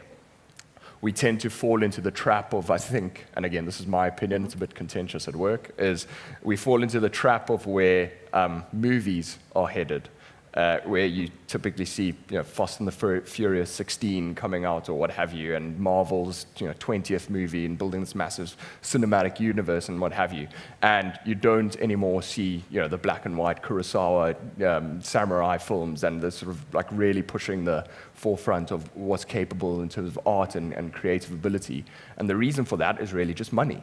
For one, less people are going to movies, more people are watching at home. But it's really just like, where can you allocate your capital as someone financing a film, and where are you going to find certainty? And that certainty tends to be just stuffing a couple of good actors in a Marvel, sort of the next Marvel film, and Bob's your uncle. And unfortunately, gaming sometimes tends to, and gaming investing tends to move towards there. I hope not. Sort of strictly, and we'll always look for people with big visions, great visions, and we'll always look to find and fund the best people, no matter what. Great. We have about 10 minutes left. I think we can open it up for questions to the group. Yeah. If anybody has some questions they'd like to ask Justin, he is here to answer them. Is there any questions that anybody has? Oh, Evans. I don't want to keep everyone from lunch. I'm I'm also pretty hungry. It's great if you finish early, so I mean, we'll have one or two questions. And Everyone's angrily looking at me. While I'm reading the room there. Thank you. So I'm really curious that you've mentioned, out of 10 guys who get funded, maybe one will go through and achieve that success that will handle everything. Yes. And all the money that was put into the other studios. So I'm just trying to wonder then what happens to the other studios who didn't succeed? Are they going to go back to the drawing board, come up with new ideas, and repitch? Is that it for them? Because you can only pitch so many times and get so much funding before it gets to a point where it's kind of like hurting your chances that you've tried so many times to do this. Yeah. So I just want to clarify, those statistics were, that was chances of success in terms of actual funding. Like there's a funnel way before that, just a typical user, in our case, startup funnel, where we look at, a typical VC looks at like 1,000 to 3,000 companies a year, and the funnel to actually have conversations, just goes way, way down. I forget the stats, but like 5% or something, and then 1% is sort of in-depth discussions, and then that 1% turns into sort of who gets checks and that. So, but to go back to your, so my point is that it's very, very difficult, but what does that mean in terms of, getting no decisions and no answers? Like, I think the best thing you could do, should you get no answers from VCs, is really just to understand what VCs look for, but also just to get feedback on why you may have received no. It's definitely not the end. I tend to view, a good way to view VC funding is just, particularly in the early stages, is not, like, look, runway is, of course, the be-all and end-all. If you run out of money, you fail. And that is the number one reason why startups fail, and it is a good metric. But another way to view the capital you raise is what kind of tests are you going to run to prove out the hypotheses or hypothesis that you have. And so speaking to a VC and getting that no answer in the pitching discussion just really means going back to the drawing board and refining why it is that this person, or this funder has said no. And that maybe that is because it is in one of these markets that make it very difficult to sort of raise funding in. Maybe it's, I don't know, perhaps super niche. Maybe there's things you need to change in terms of the team. I just want to clarify, if I've answered your question, you also asked if out of those companies that fail, what happens if you fail as a founder, as in your company fails? Is that also the question? Yeah. Sorry. Of course, sorry, apologies. So let me answer that as well. I think both relevant.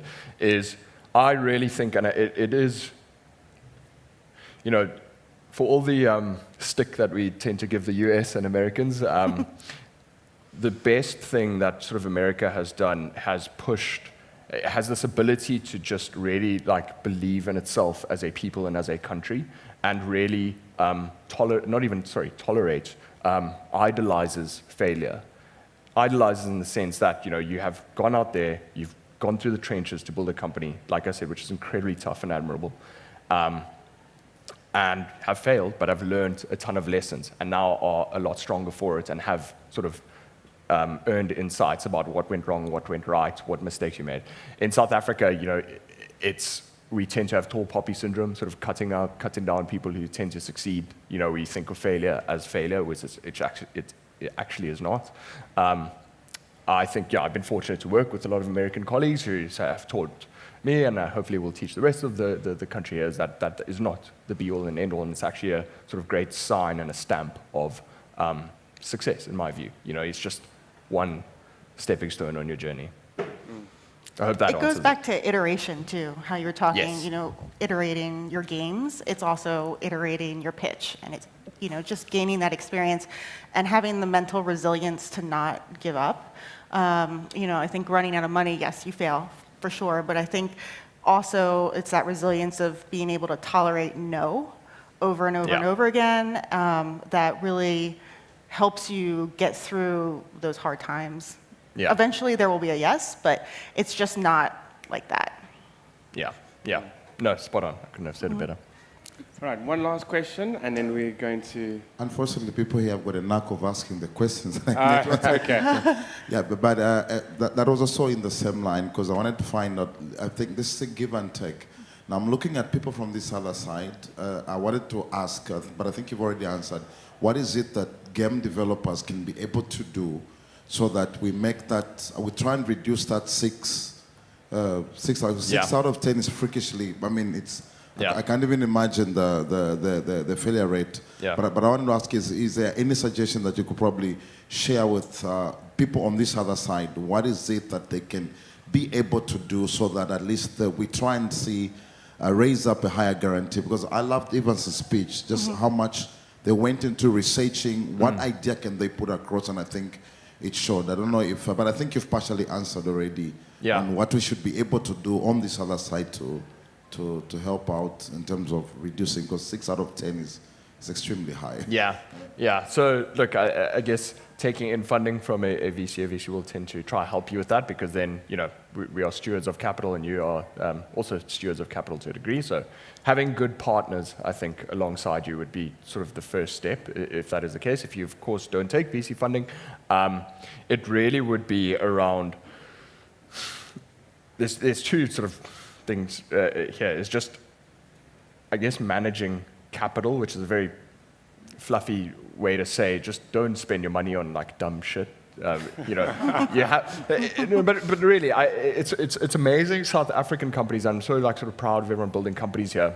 And compared to companies around the world, is there's a lot of fluff, and we're seeing this now in the markets. You know, with cuts all across some of the big tech companies around the world. Is, you know, you can really build big outcomes with a few number of people who are just really driven and really aligned, which as a sort of nation, South Africans as well, sorry, as a sort of continent and as a nation, we tend to be very much more scrappy. And I think conserving your capital, managing your capital effectively, wisely is number one. And related to that, I just mentioned that, it's just having a team of people who are aligned, nimble, and willing to just work really, really hard, harder than the next person to build out the vision that you're trying to build.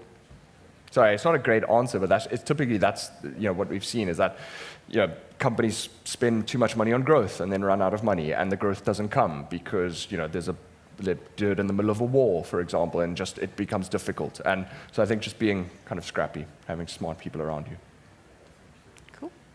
Okay. All right. That's it. Thank you. Penny. Thank you, everybody. So lunch is being served right now. If you have your delegate badge, just go to the back. There'll be lunches. I think there's a beef stir fry, chicken salad, and there is a vegan option. I love how vegans are just your own option as well. But there is food that's being served, so please make your way there. We will be kicking off back at 2 o'clock. It will be in Workshop B. Workshop B and Workshop 2. But we'll kick off, we'll address everybody on our way. So yeah, please make your way through to lunch. Thank you, everybody. Thank you so much. Thank you very much. No.